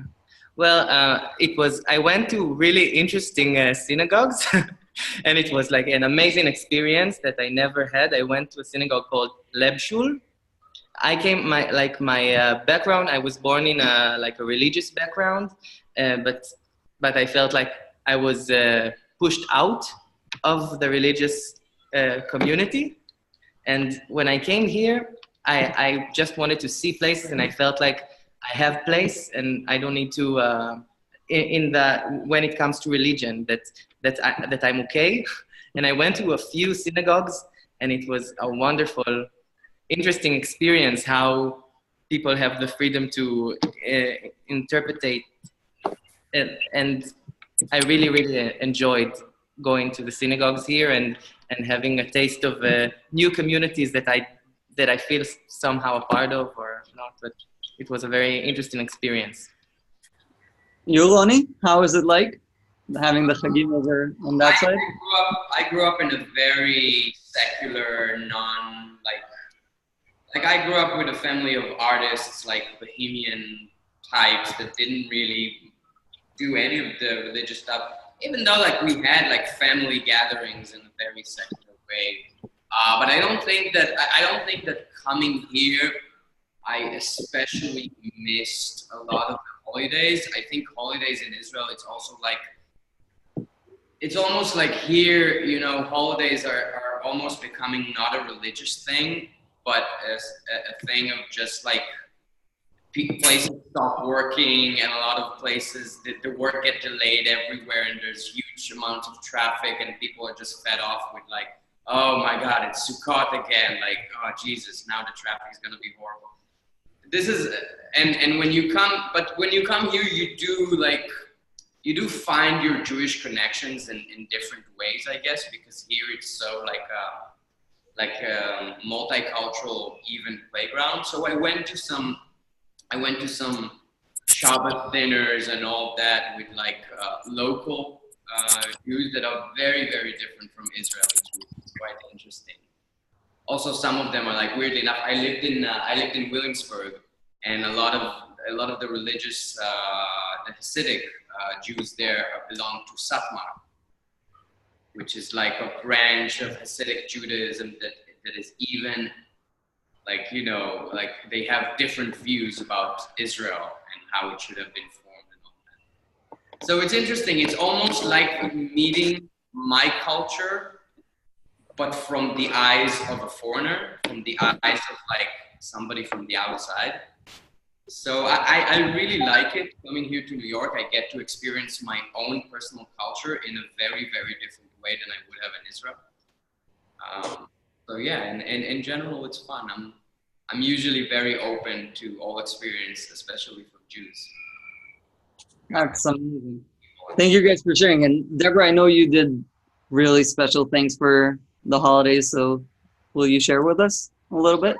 So we had 8 events in this space over the course of Rosh Hashanah and Yom Kippur. We had spiritual services that were incorporated music and dance and movement and all different things that were led by Hadar Cohen. And we had 2 meals, very large meals here for Rosh Hashanah. And then for Yom Kippur, we had an immersive musical theater experience that was directed by Mati Kovler, who's a Russian-Israeli composer, and he had, I can send you some footage of that too. It was really special. It was Kol Nidre, but it was very immersive, musical, interpretive, had a dancer in it as well. And we also had a Ne'ilah kind of exercise that was about therapeutic chavruta, about marrying the individualism of psychoanalysis with the collectivism of religion through talking in pairs, the chavruta idea. And we also had an opera singer, Marcus Hawley, who performed during that from the Ne'ilah service. And then we had a break fast with the band, the Two Birds Band. So that was what we did for the holidays.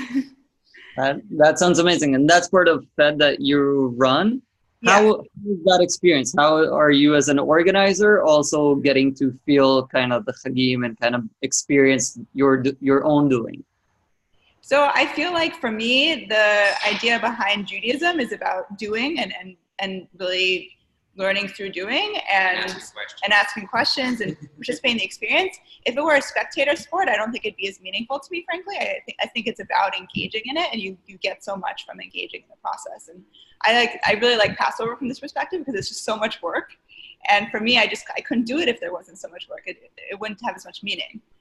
So I feel that way also about the holidays. I was super stressed out. I was running around. We had over, 197 people here basically over those 8 events.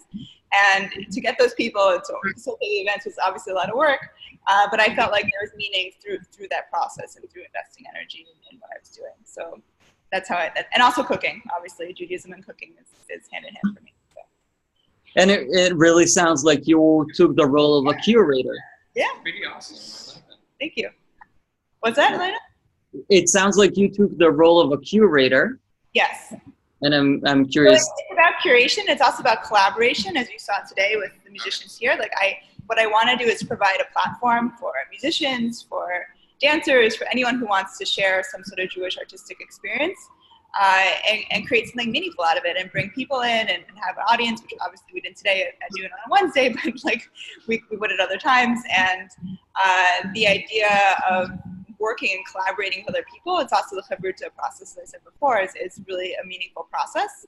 And when they were jamming together, you feel the energy of it. You feel like there's ideas being exchanged, whether it's musical or just spoken or whatever it is. There's something about collaboration which is very Jewish to me. It's also very much my mode of operation. So. And I want to ask so 2 questions. One, was there a special moment for you during those events that you were organizing? And guys, if you were there, feel free to share as well. I wish they weren't here. I wish they were. I wish I know you guys. But yeah, so a special moment that caught your eye, got into your heart, or something like that? The special moment for me was the end of Kol Nidre, when the musicians stopped playing and everyone just froze. No one knew what to do. There was a good 2 minutes at the end of the performance where everyone was just like, wow, what did we even just experience? What was that? Because it was so different than what you usually go to synagogue and it's Kol Nidre. It's obviously the most spiritual and solemn moment in the Jewish calendar. And we kind of turned it on its head and did something very creative with it. And there was a lot of just kind of taking it all in and understanding its meaning after we performed that. So that to me I was so impressed that even I was able to host something like that, and it was just very meaningful for me. And I look forward to collaborating and making more cool events in this space. Yeah. So my other question is there something from all those events that you've made that could be cookie cut into the 248 wish of easily created, easily replicated? Something that you look at that you can share with us, that's something that I wish to see all around the world. I think for me, the answer for that is about hospitality and especially I'm thinking of the Rosh Hashanah meals, which I'm sure a lot of people on this call also participated in and do, of creating a really authentic space where people can have conversations with one another and be themselves. We had, especially the second Rosh Hashanah dinner, we had some deep conversations about the United States and how it's everything's awesome here, and how this event was a place where people could really be honest and talk about what it's really like, and be honest with each other, which I think is kind of oddly and kind of unfortunately rare in a lot of spaces. It tends to be more just artificial or superficial, and to create spaces where people can really have honest conversations, I think is something that people, perhaps in this call, and certainly I endeavor to do and to strive for. So thank you. And I don't know if you want to. Yeah, do you mind if I add just 2 cents in, just one? Not at all. We welcome that. Because I saw that you used Artery in order to like schedule the jam session here, and Artery, like, you know, I would be the spokesperson for Artery now. It's like a website. It's a website platform, and it's basically like Airbnb for performers and artists. And the idea behind Artery is that every space can be a performance space. You can have a tiny apartment in like the Netherlands of New York, and you would still be able to bring people there and have a performance with the local community and do something that can be music, dance, immersive, whatever, as long as it's performance. And you can actually sell tickets through the website and advertise and get even people that you didn't know before, or collaborate with different artists that you had no idea of. And the founder of this website is actually Jewish, which is funny. He's also like an American Jewish Ukrainian guy, and it's exactly it's not only a website. It's created a community around it in New York, which I'm a part of as well. And it's a wonderful community because this idea of DIY, of do it yourself, of we don't have to go to a huge venue and get like huge sponsors. We can just do it like a living space that somebody's willing in their generosity to host us, and then like maybe a few amps and a few instruments, and that's it. We can have a show, we can have a fun night where people can enjoy themselves and also feel free without the need to conform to some kind of idea of what a performance is supposed to be. Yep. So this is very connecting to it, and by the way, it exists in other places in the world as well. Like I think George, he's doing a lot in Canada as well, like in Toronto and Montreal as well. Cool. So it's a growing thing, this idea of being able to have these intimate spaces to perform and to expose people to your art in a direct way, to have a direct conversation with your audience. Yeah, I definitely agree that the idea of dinner parties and immersive experiences and intimate spaces is an idea that is as old as Jewish Shabbat meals and has continued to this day. And I sort of thrive on that hospitality focus as well, and that's what I try to do. So that sounds great. If you could share the website with us afterwards. And Liron, I actually wanted to thank you, Ronnie and Hanan and Deborah, of course, for hosting us in this beautiful jam and sharing your space and your music and your doing with us. And wanted to switch over to your neighbor, Liron, in Long Island, I assume? I'm in Long Island City now. Yeah. How are you, Liron? I'm doing well. I'd love for you to all come here for a Shabbat dinner. It'd be great. We have a gorgeous common area. So. Great, and likewise, you should come over here. It'd be cool. Yeah, would love to. It's hard to get into the city. No, I'm kidding. Every time I go into the city now, I'm like, oh, it takes forever to get in. So yeah, Lionel, I didn't know that the New York Sukkah Jam was at this time. I don't know. I posted it are you on the WhatsApp group? I am, but there are like a million notifications. I don't know what to look at. That's the problem with WhatsApp. Yeah, I did post it there. How's the high holidays? Have you done anything special, or is anything special happening also in the Jaffe offices in New York? Oh, well, I planned the Rosh Hashanah thing in the New York office, but I think what's more significant is that I just got engaged and I went to a very different service.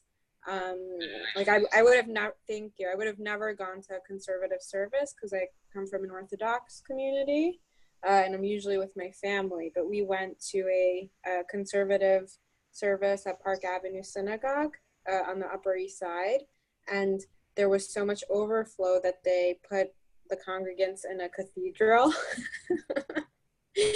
And it was, I think Romamu is housed in a church as well, but that was very different for me, and it was the first time I think in 15 years that I prayed, or maybe 10 years, so it was super special and emotional. I do think that given the political climate in the world, I think a lot of rabbis are not they were tiptoeing around a lot of issues. So I thought that was interesting. I come from a community that they have very strong right-wing, ideas that they are open to sharing, but I see that in the American communities. I think I was a little disappointed. On the one hand, I was inspired, but on the other hand, I was a little disappointed at, what is the vision of the Jewish community? And, I know we're many different communities at the same time, but it was interesting for me, for sure. I admire the fact that you went into a new space and prayed and found it meaningful. You mentioned Glomemu. I was watching Glomemu, their recorded stream, the day after. Yeah, I heard it's amazing. I heard I should look into it. And they actually are in a new space. I was looking to see the cathedral, but they have a new space. I'm not sure about it because I'm in Israel, so I only got to see the Facebook Live event broadcasted. I'm a pal. I'm a virtual guy. And we love you, Liron. Oh my God, how are you? So I saw that you were on, and I'm like, is that real? Is she really on? Hi, Tikla. Those who have gone through the process are spontaneous enough to join our call, and we're very lucky to have 3 or 4 of our alumni join us today. Thank you, Tikla. Brenda, thank you, Liron. Now, anything else you feel like? I think he also wants to say hi to you. Lionel? Can I share something?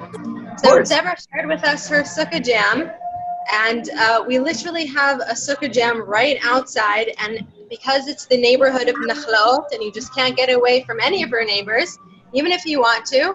I don't know if you can hear, but throughout the past hour, our neighbors have been doing a Sukkah Jam of their own, and you can hear it's also not exactly, Sukkot festive holiday songs, but it's also all kinds of other Israeli songs. So Deborah, you, not even knowingly, you gave them some inspiration.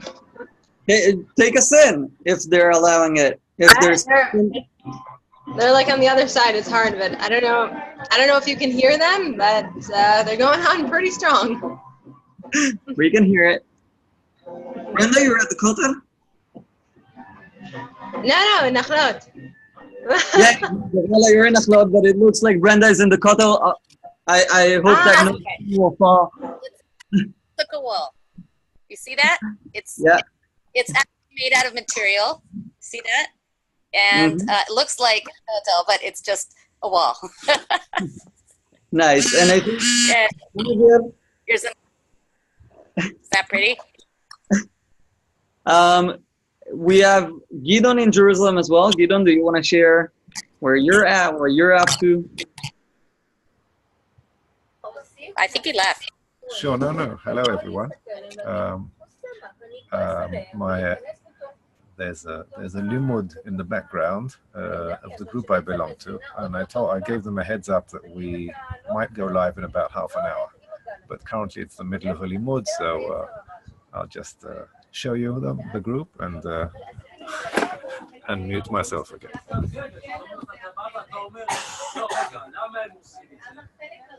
Sounds like a very active limud. Great. So we actually got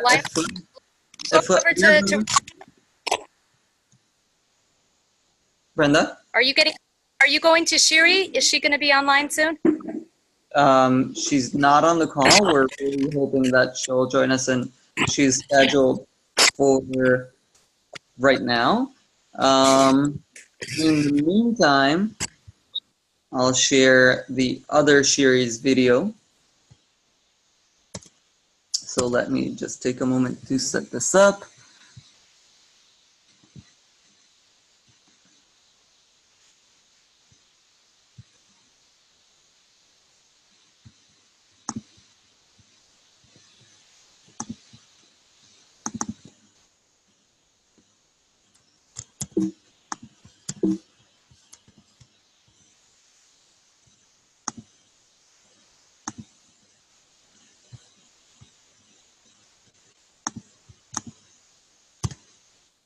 Hi, my name is Shiri Bar Shalom. I'm from Rehovot, and you're all welcome to our social justice Sukkah.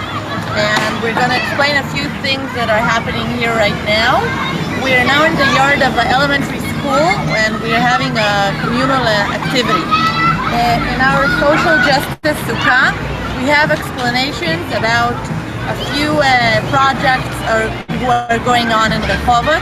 One of them is opening a center for environmental issues, recycling, lowering using of products, and so forth.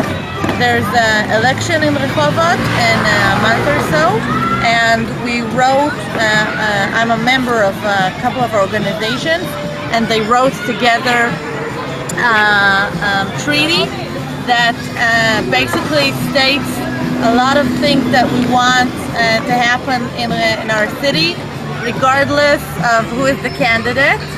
And one of them is having activities. Come and follow me.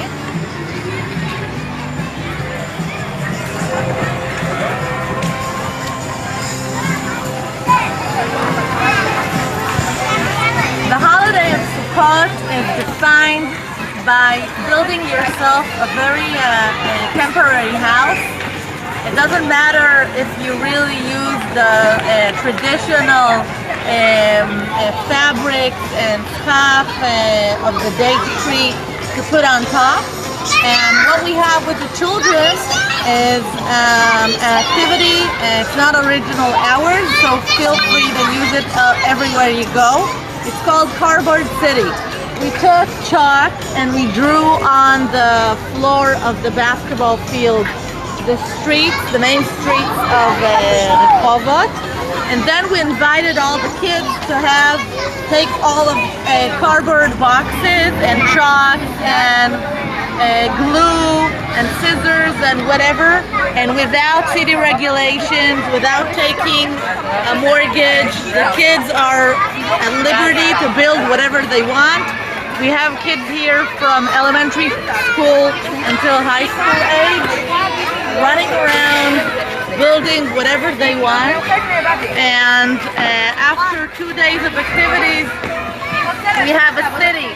And if you want to build your own fireman station, police station, hospital, houses, 3-story high, under the sea, whatever you want, you can do it here. We have special guides who are teaching the children how to work with the boxes. So we have a few more videos, but that was kind of the general idea of the cardboard city.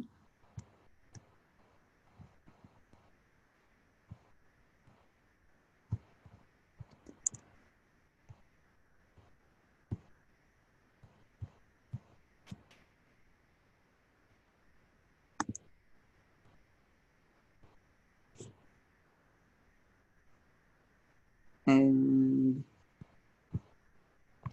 Brenda?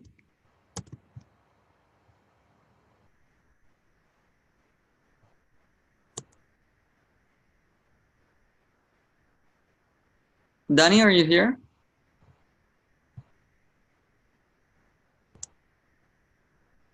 Yes, I'm here, Leonard. Great. We saw your video earlier. Would you like to share a little about what you guys did over at Studio? Yes, it's every Sukkot we do a community. Everyone saw the video? Yeah. Okay. We showed it earlier. Okay, if you saw it, it's very good. Every Sukkot is like 5 or 6 years that they young, all my age people that came back from all over the world, all over places, do a community 2 days of celebration.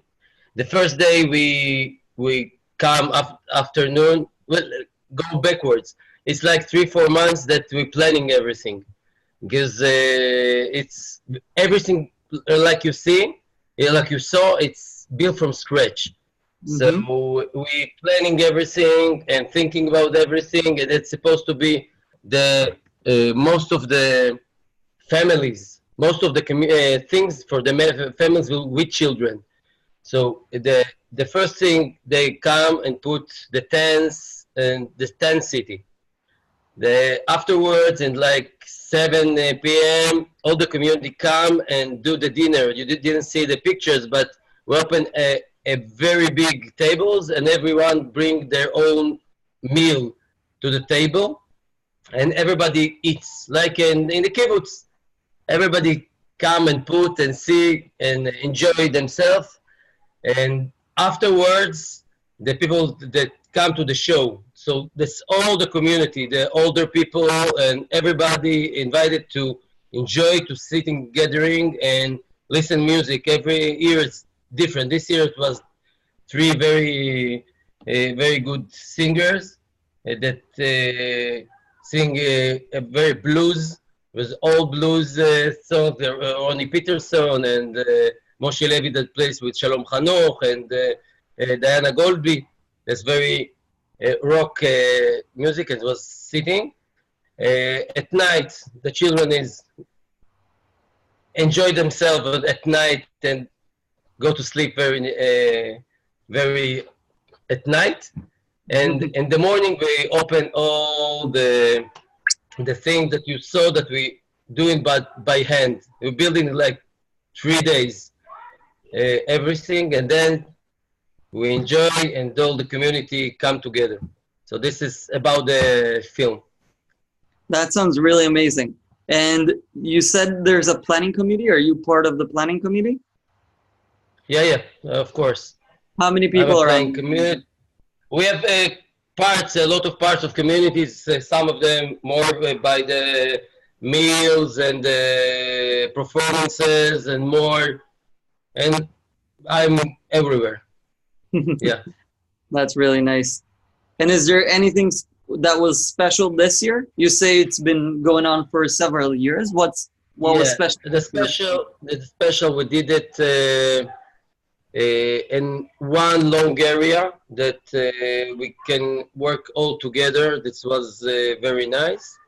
And every year we do different things, and we do very nice competition between kids on the Paltziv. You saw the bridge that the children was running on.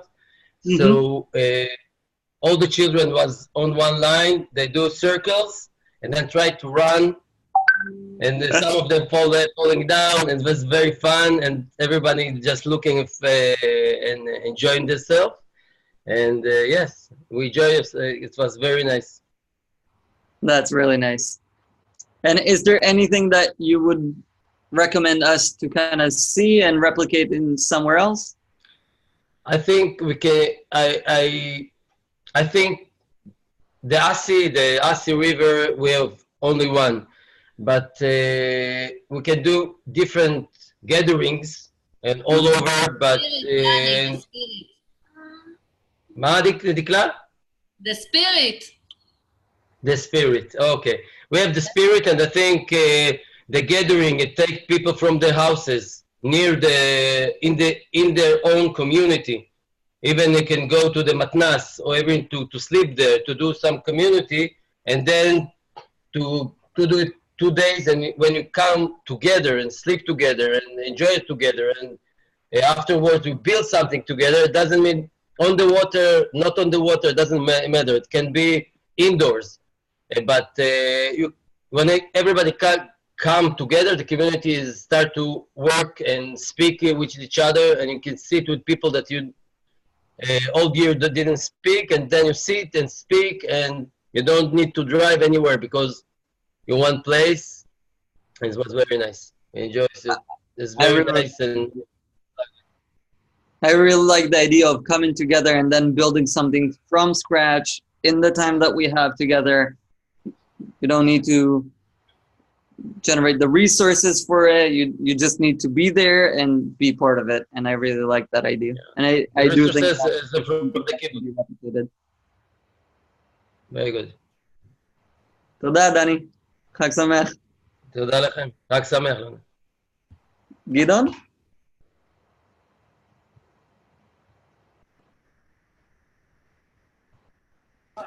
Well, I can share that the limud is about Rabbi Nachman, and a few years ago the group spent a whole year studying Rabbi Nachman from Breslov. This year's theme is going to be Moses, Miriam, and Aaron, the threesome, the Nevi'im, and the relations among them. Which immediately resonates with me, with the leaders and followers. They're still in the middle of the limud, and I'm kind of not going to interfere with as of yet. So we'll try and be a little patient and hope there's still going to be someone around in 20 minutes. And I'm sure that you're going to share with them Avram's video during the year. That's great. I actually think that this is a good time for us to kind of wrap. We were supposed to have another 30 minutes, but I think it's good to call it when it culminates to its peak. For me, it was a wonderful experience, and thank you guys for sharing this. I want to say a special thank you for the alumni, and Dikla, you're the representative, so pass this on in our WhatsApp group. It was very special for me that you shared. Danny, your video was amazing. Everyone who made videos in advance that really kind of helped fill in the blanks of the live event, but it really was, this is my Sukkah Jam, doing this, hosting this, and I had a lot of fun. So thank you for participating. Thank you for sharing. Thank you, Brenda, on behalf of all coordinators, for coordinating this and making sure that participants, the two phrases, have something to share. Allow me to jump in and add a big thank you to you for orchestrating all of this. It's a complex matter, and I don't know that any one of us, either except for you, could have managed it. So a big toda rabba. Thank you. My pleasure. Yeah, באמת כל הכבוד לילה. Thank you very much. חג שמח ומבדח. חג שמח. חג שמח, everybody. חג שמח. אני יודעת שאני יכולה לכבות את זה.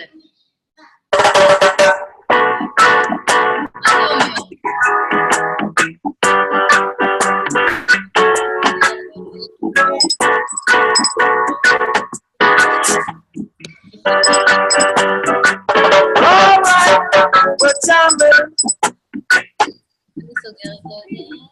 I wanna jam it with you. We're jamming, and I hope you like jamming too. When the rules they don't stop, we can do it anyhow. I and I will see you through. 'Cause every day we pay the price to deliver right. Jamming till the jam is through. Jamming. Because of thing of the bad. Jamming. And I hope the slide is all I last.